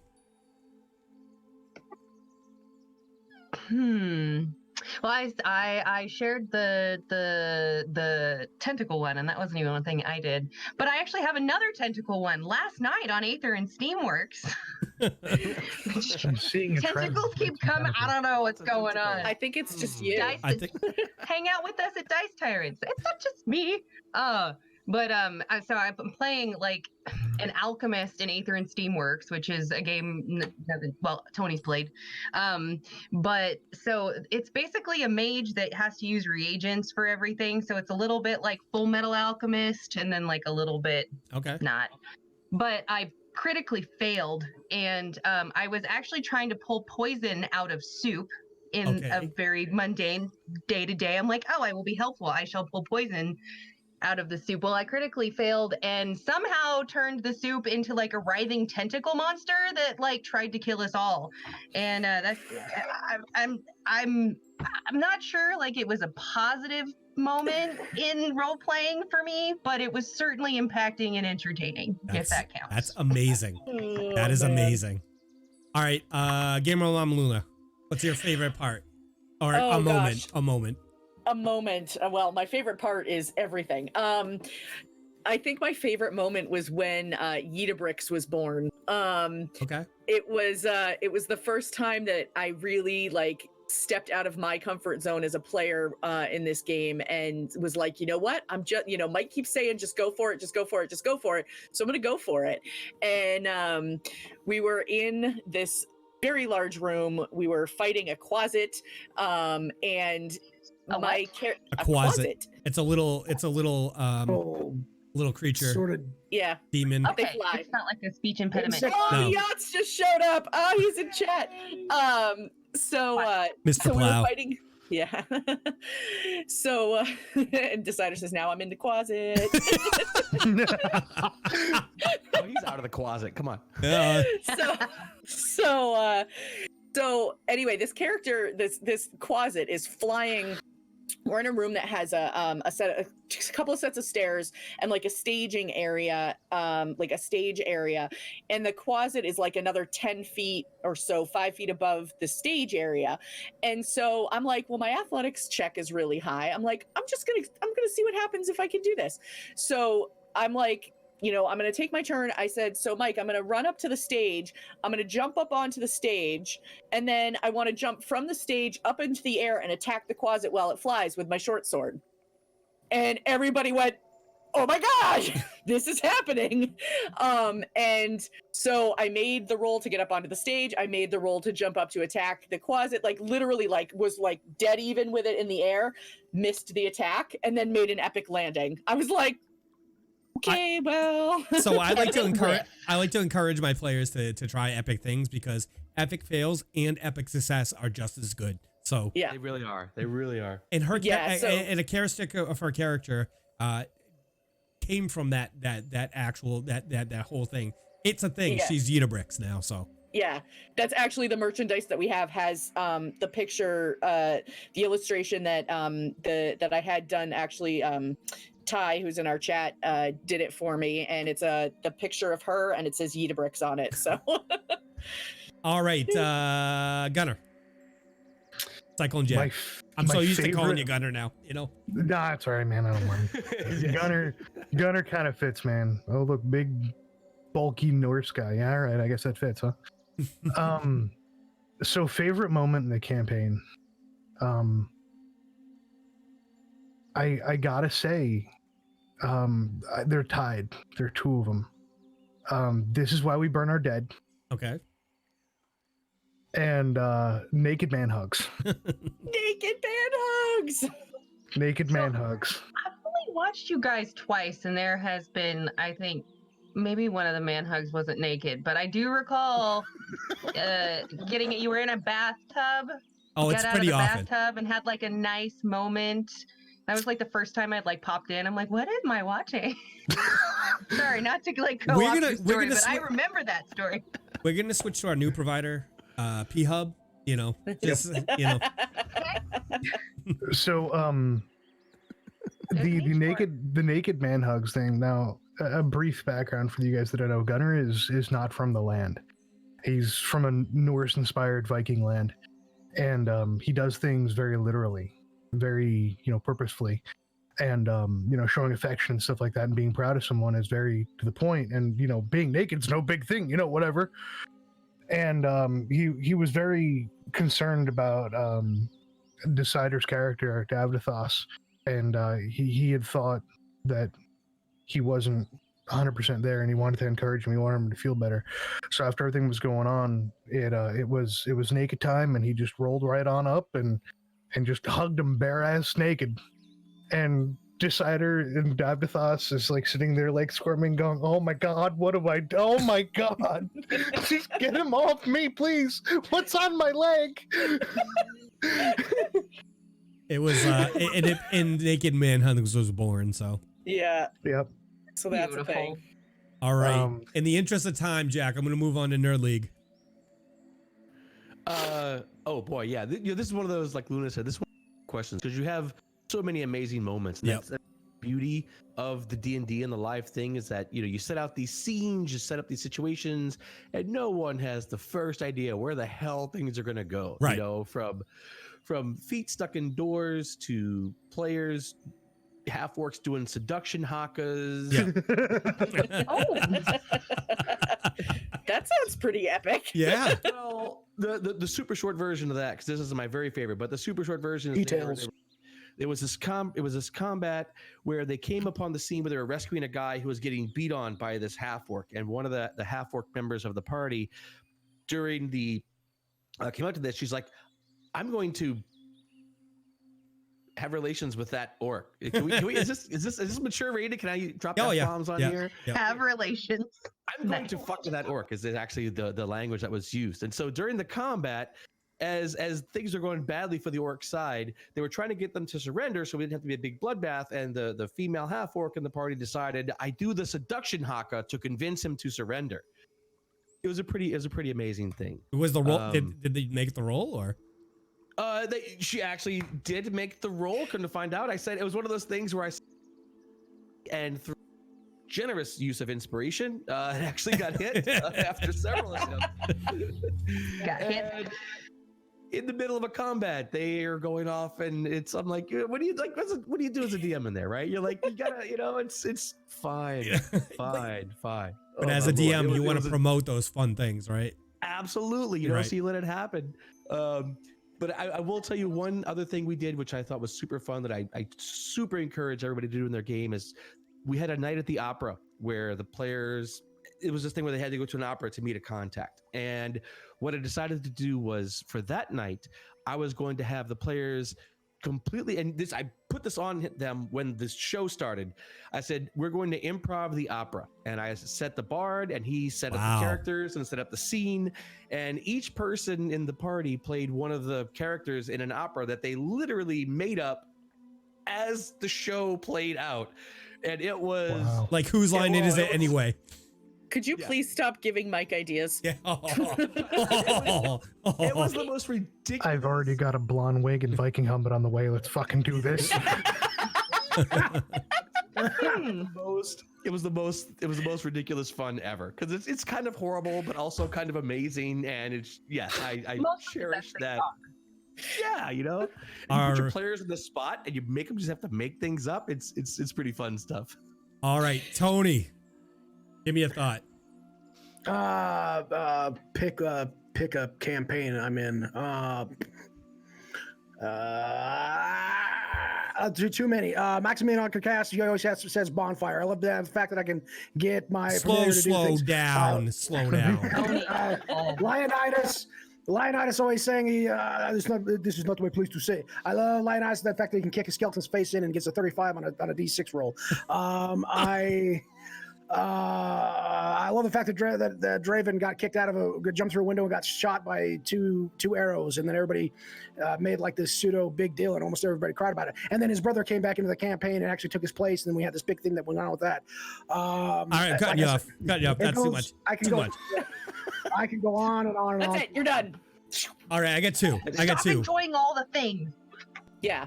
I got two. One's a very quick one. So in our campaign, we use a critical fumble table. God, I totally know where this is going. Me too. So these guys were fighting the big bad evil guy for section 1 of the campaign, and he happened to be he was a monk thief fighter. All right, and so he's fighting them. He's punching them, stunning fists. He's dodging, jumping between them all. Blah blah blah blah. and he jumps up and he rolls a 1 on an attack, and he punched himself in the dick. That was on the fumble table that's built in the fantasy grounds for this. He punched.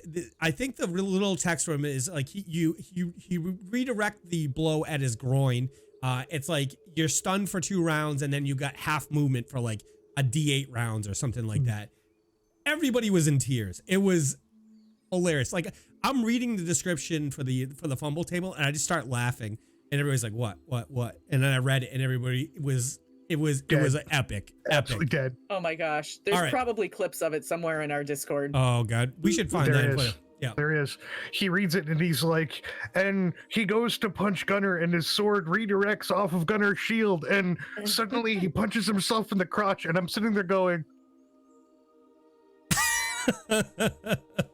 It was a good time. All right. So the other one is a personal favorite for me, is when Decider essentially broke me. Oh my God. So we have this thing where a player, people in our community can go into. We have a Discord channel on Discord where you can go in and you can make an NPC that we might feature in the world if they work within the story. So this one of our community, Heron, made this NPC. He was his captain. Blah blah blah. He got captured by the enemy. They found him when they were going after a big bad evil guy, and he had been tortured. And he lost almost all of his fingers. And the way I described it was that he had 2 thumbs and a couple fingers left. And the cider said, it might not be as funny now, but he said, so he's essentially a Ninja Turtle. And complete with going like this. Yeah. And I literally laughed. My face turned around now because I'm laughing so much. I'm pretty sure the campaign stopped for a solid 10 minutes when that happened. But I had not laughed that hard in a long time. Like I literally had to mute myself, go to the side, and catch my breath because I was laughing so much. Tears were coming out of my eyes. It was such a great thing. It really is, and that's one of the things this game brings to me for sure. I know Glitz mentioned earlier that her cheeks were sore from smiling. Yeah, and that is like a normal thing for our games. It really is. You know? I mean, we come in there and we hang out and we have fun, and I do, man. We just laugh and smile, and it's like, what better thing is there than that? Come on, I mean, this is just like, it's I rad. say all the time, it's therapy. You know, totally. It is. It totally life is. Is shitty and had a bad day, and then I like get my ass and I'm like, I don't even want to play. Life sucks. And then 2 minutes in with my friends, and I'm just like, everything's awesome again. Everything is awesome. Everything is cool when you're part of the team. All right. So Maskin had asked. This will be a quick one. We'll. You don't have to explain why, but asking, give me a new book series to read. What books have inspired the campaign? Actually, we'll do the first part of it. Give me a new book series to read. And that's from Maskin. Gunnar, start with you. So I don't read much anymore, but the book series, much like you, Mike, that has the biggest influence is the Dragonlance trilogy. Okay. And I've got it all in the one collect. All right. Gamer Mom Luna. It's probably not new, and I bet a lot of people read it already, but one of my all-time favorite books, it doesn't really inspire anything, but it's kind of just a good nerdy book, is Ready Player One. Okay. Glitz. I don't read anymore. I think the last thing I read was I read Lord of the Rings. I read all that stuff when I was a kid, but I think Harry Potter was the last freaking book I read. So. Okay. All right. Fair enough. Nerd League? Just read. You should read more.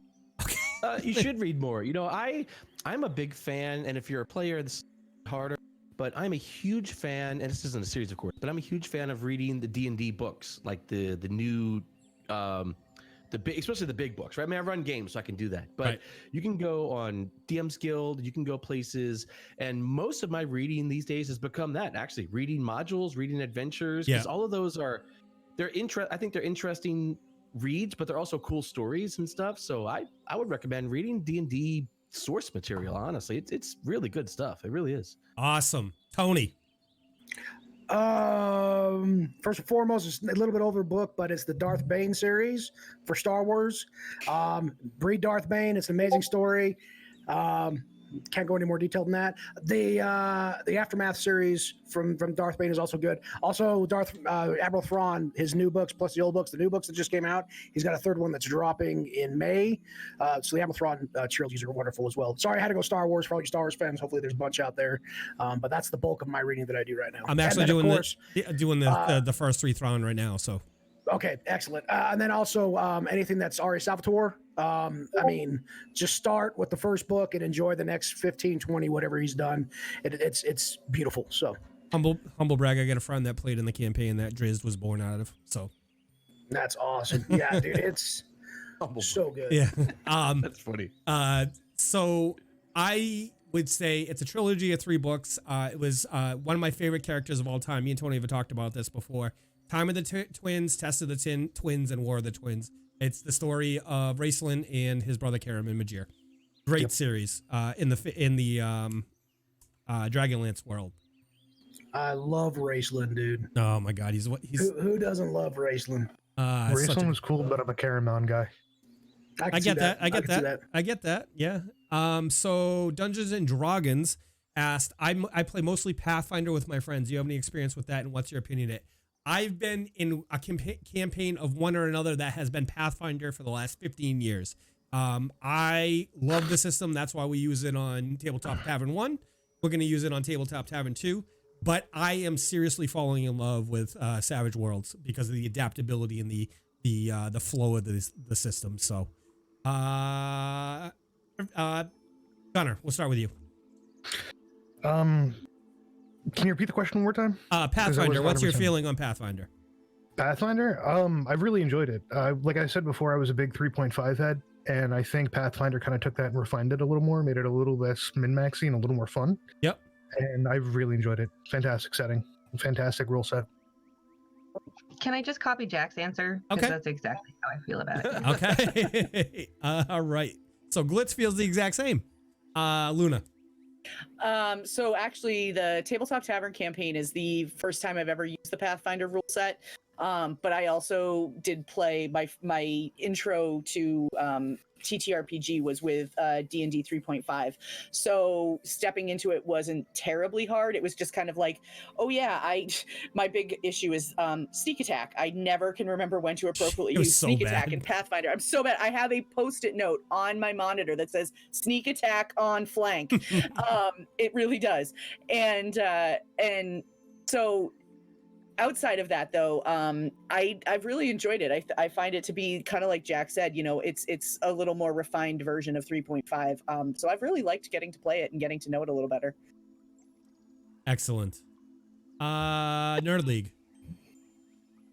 So my most recent thing with Pathfinder was going to Gen Con and buying the rule book for a friend of mine. Okay. And the artist, I forget his name, was there signing. So anyway, I was my impression of Pathfinder is I am dreadfully intimidated by the weight of the book. The rule book is like it's like this tome. For those of you who remember things like phone books, it was like a phone book. I was just gonna say that. And I was like, yeah. So D&D 5e is a pretty good system. I could probably put some extra stuff in there and fill out. I'm good. Awesome. So good. Tony. I have never played Pathfinder. That's my experience. I have a feeling at some point in your campaign you're going to play Pathfinder because everybody does. That's probably true. I could see my paths cross with Pathfinder at some point in my life. So you mean you're going to be a Pathfinder? Oh. Get out. You're fired. I will show myself out. Thank you very much. Wow. Guys, Stay. We are running out of time, but I have a question for I'm gonna go through everybody. I have a question for you, okay, and then I'm gonna answer at the end. We'll start with Nerd League. Can skills crit in a game in a game? Can you crit on skills? Geez, yeah, this is a great debate topic. I'm gonna land on no. Okay, I'm gonna land on no. give us the This is quick my short answer. The quick reason why. Quick. Because skills are binary, and you either achieve them or not. And I'm totally fine with in my skill check system. I sort of had this thing where I like you mentioned this earlier, but I like the idea of taking big risk for big gains. Yep. And it increases DC. But I'm fine with just sort of having a DC that goes up, because unlike armor class, the DC for skills can be 25, 30. Well, I guess armor class can be. Yeah. Anyway, yes, I don't think they need to, because if I try to let the players create the skill check, right? The player tells me what they're doing to start the skill check, and so then I establish the DC, and if they succeed, and they can be as extravagant or not as they want to. I don't want to. That's my short answer. I put the burden of the extravagant success on the player's creativity rather than the roll of the dice. Okay. Tony, I just figured that out. You're going to run into this with Cyberpunk with that's different. That's completely hacking. Yep. Okay. With hacking, the secret to it is that I think the secret is, my opinion, is you in your mind have to set what they're going to accomplish. Yep. Not let the dice dictate what they accomplish when they search the internet for said thing. Make them tell you, and this goes along with kind of what League was just saying, is make them tell you, I'm searching for this. They may or may not, I mean, especially in Savage Worlds, how they can explode their dice, and you have a DC of 10 and they roll a 42 because the dice just keeps exploding. That doesn't mean they hack the internet and they get all the information for every black side of everything that's going on. They just fully accomplish the specific thing that they detailed out to you before the roll was made. And that's how I look at all skill checks. And you and Ty had warned me on that, and what I'm going to do is layered, like onion layers of hacking. They have to achieve certain goals. That's the other thing, is you can kind of set a tier system out a little bit. And that's kind of how Matt Mercer does it with his skill checks, is he actually has a lot of stuff written down. You know, a 15 does this, 16 does this, 17 does this, 18 does this, and everything before it. And that's kind of loosely related to what. Okay. Cykl0neJack. Rule set says no, I say yes. Okay. Quick reason. Quick reason, a roll of a natural 20 on a d20 when you're playing a d20 based system isn't something to be scoffed at or taken lightly. It's something to be celebrated, in my opinion. It's a hard thing to do, and you know what? If I can give the players a little bit of extra information because they feel really happy about something they pulled off with a die, then I'm going to do it. Okay. Don't get me wrong, guys. I think all opinions on this are valid. I just have my thoughts when it comes to it. Completely agree. Absolutely. Yeah. Gamer Mom Luna. I kind of go back and forth on this. It's one of those issues that I can see both sides of the issue, and I can agree with points on both sides of it. I think that, you know, if somebody were to roll a 20 on a 20-sided die, like, it could have just been, you know, a natural fluke. It could have been, you know, like they just got really lucky. You know, Edabrix unlocks a door with a 20.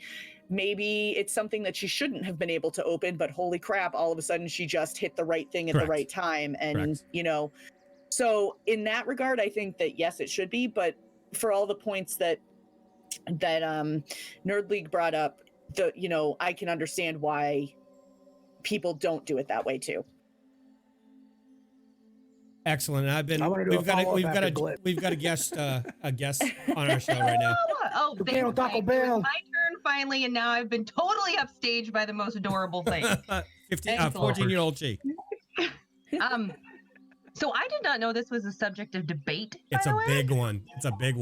Yeah. I stay out of these things; they scare me. But as a player, so I haven't DM'd or GM'd or any of that stuff. So as a player, yeah, if I roll like a D20, I want it to be cool, even if it's something mundane, as like Luna said, like opening the door. So maybe I just open the door. It could just be completely cosmetic too, right? Like I opened the door, but I got a crit, so I super was successful. So like with a flare and a flash, you open the door, it explodes outward. That I don't know, takes out an orc on the other side. I don't know, like, but you know, something or other that gives me like a little bit of a. Just like a treat for doing a good job. You know what I mean? Like I do like that. So I'm totally down. But I get the other way. If I was playing with a DM that did it, didn't crit on it, I would be okay with that, but I might pout a little bit. That's real short follow up with that there, Mike. And this is not Savage World centric, but Savage Worlds look up dramatic tasks. If you do dramatic tasks and just do skills checks, you get out of all of this. Yep. You set a DC, you guys have to get 10 successes. You have 4 rounds to get 10 successes. You tell me what skills that you're going to use to accomplish whatever it is we're trying to accomplish. You roll the dice. Everyone that hits that DC gets a pass, gets a yes, gets a check mark of the 10. Okay. And it takes care of all of that for you, so there's no debating, and everybody, and also it includes all the players to RP, get through it, and it's a lot better. All right. So here's my opinion. Can a level 1 player seduce a god on the natural 20? That doesn't make sense to me. No. And that's the question. Doesn't make sense to me. That's a little different. I was going to bring this up. Is that you asked if a 20 on a skill check crits, and I think a slightly nuanced question would be: does a natural 20 on a skill check always succeed? That's a very good point right there. That's a very good point. Yeah. And that's a little. And I think that was that was kind of the argument maybe I was thinking of. But that's a slightly different thing to consider, which is like you said, right? You say I want to tell the king to give me his kingdom, and you roll a 20. Well, no, in my opinion, no, you don't get the kingdom, right? So I was sort of making the case that no, I don't think a natural 20 always succeeds because the DC has its own. Yeah, absolutely. Okay. Whatever range. And that's a good nuance right there. So, guys, it has been a very quick 2 hours, and I am so happy you guys got to come on and hang out. And this is going to happen a lot. We're going to have to switch today because of one of our other games, but I enjoyed this personally, and I love meeting new people, and I'm so happy we got you guys to come on tonight.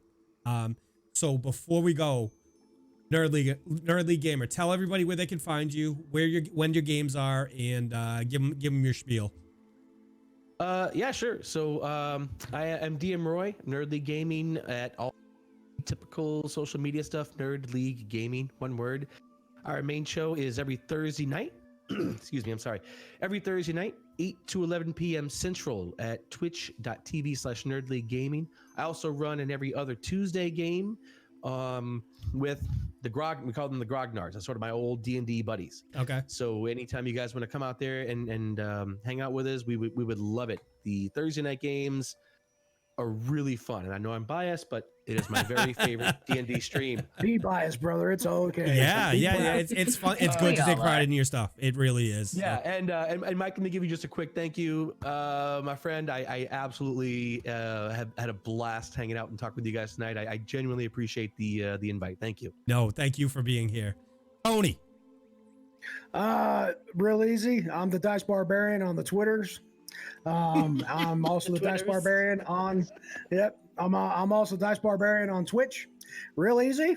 I mean, DiceBarbarian. That's me. And so, please look me up. I love meeting new people. I love talking to the community.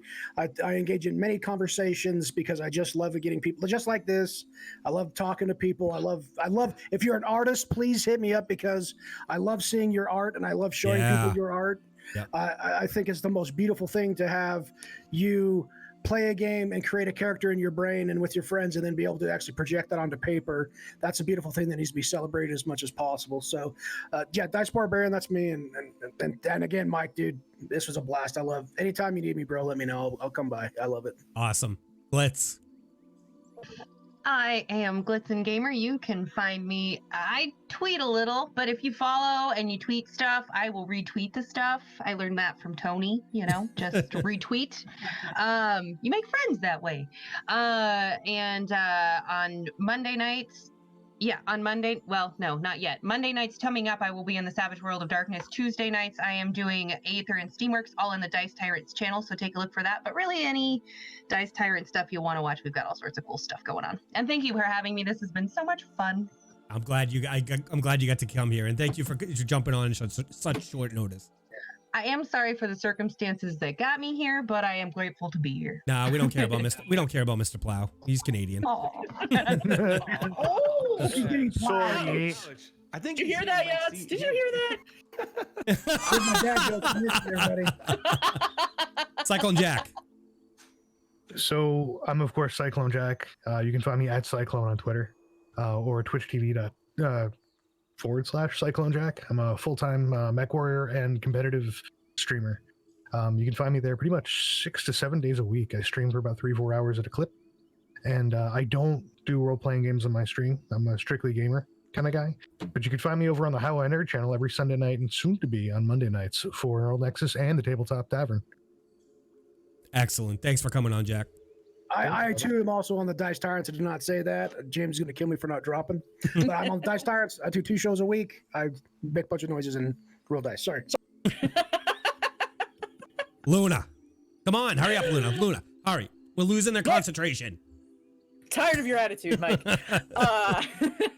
I am Gamer Mom Luna. Everybody calls me Luna, which is great because it's so much easier to type out. You can find me at Gamer Mom Luna on all the major social media: Twitch, Twitter, Instagram, Facebook. And yeah, I'm on Tabletop Tavern on Sunday nights right here on How I Nerd. I will be part of the upcoming Savage Worlds of Darkness over with the Dice Tyrants when that starts up. And occasionally I stream on my own channel. I don't know when I do that, and I'm running out of days of the week. So yeah, but I do have my own Twitch channel. Currently, I normally stream on Wednesday nights, but that's going to have to move due to another commitment. So yeah. All right, guys. And my name is Mike, and this is the How I Nerd channel. We run Tabletop Tavern 1, Tabletop Tavern 2, and Neural Nexus 0 on this channel. So we're gonna currently have the first Tabletop Tavern runs every Sunday night from 8 p.m. to midnight Eastern Standard Time. Neural Nexus 0 is going to be on Monday nights, and we're gonna figure out when the Tabletop Tavern 2 is gonna play. And of course, we have this, the Tales from the Tavern. And I want to thank everybody for coming on the show and hanging out with me tonight and talking nerdy. Thank you so much, and I look forward to having you guys back.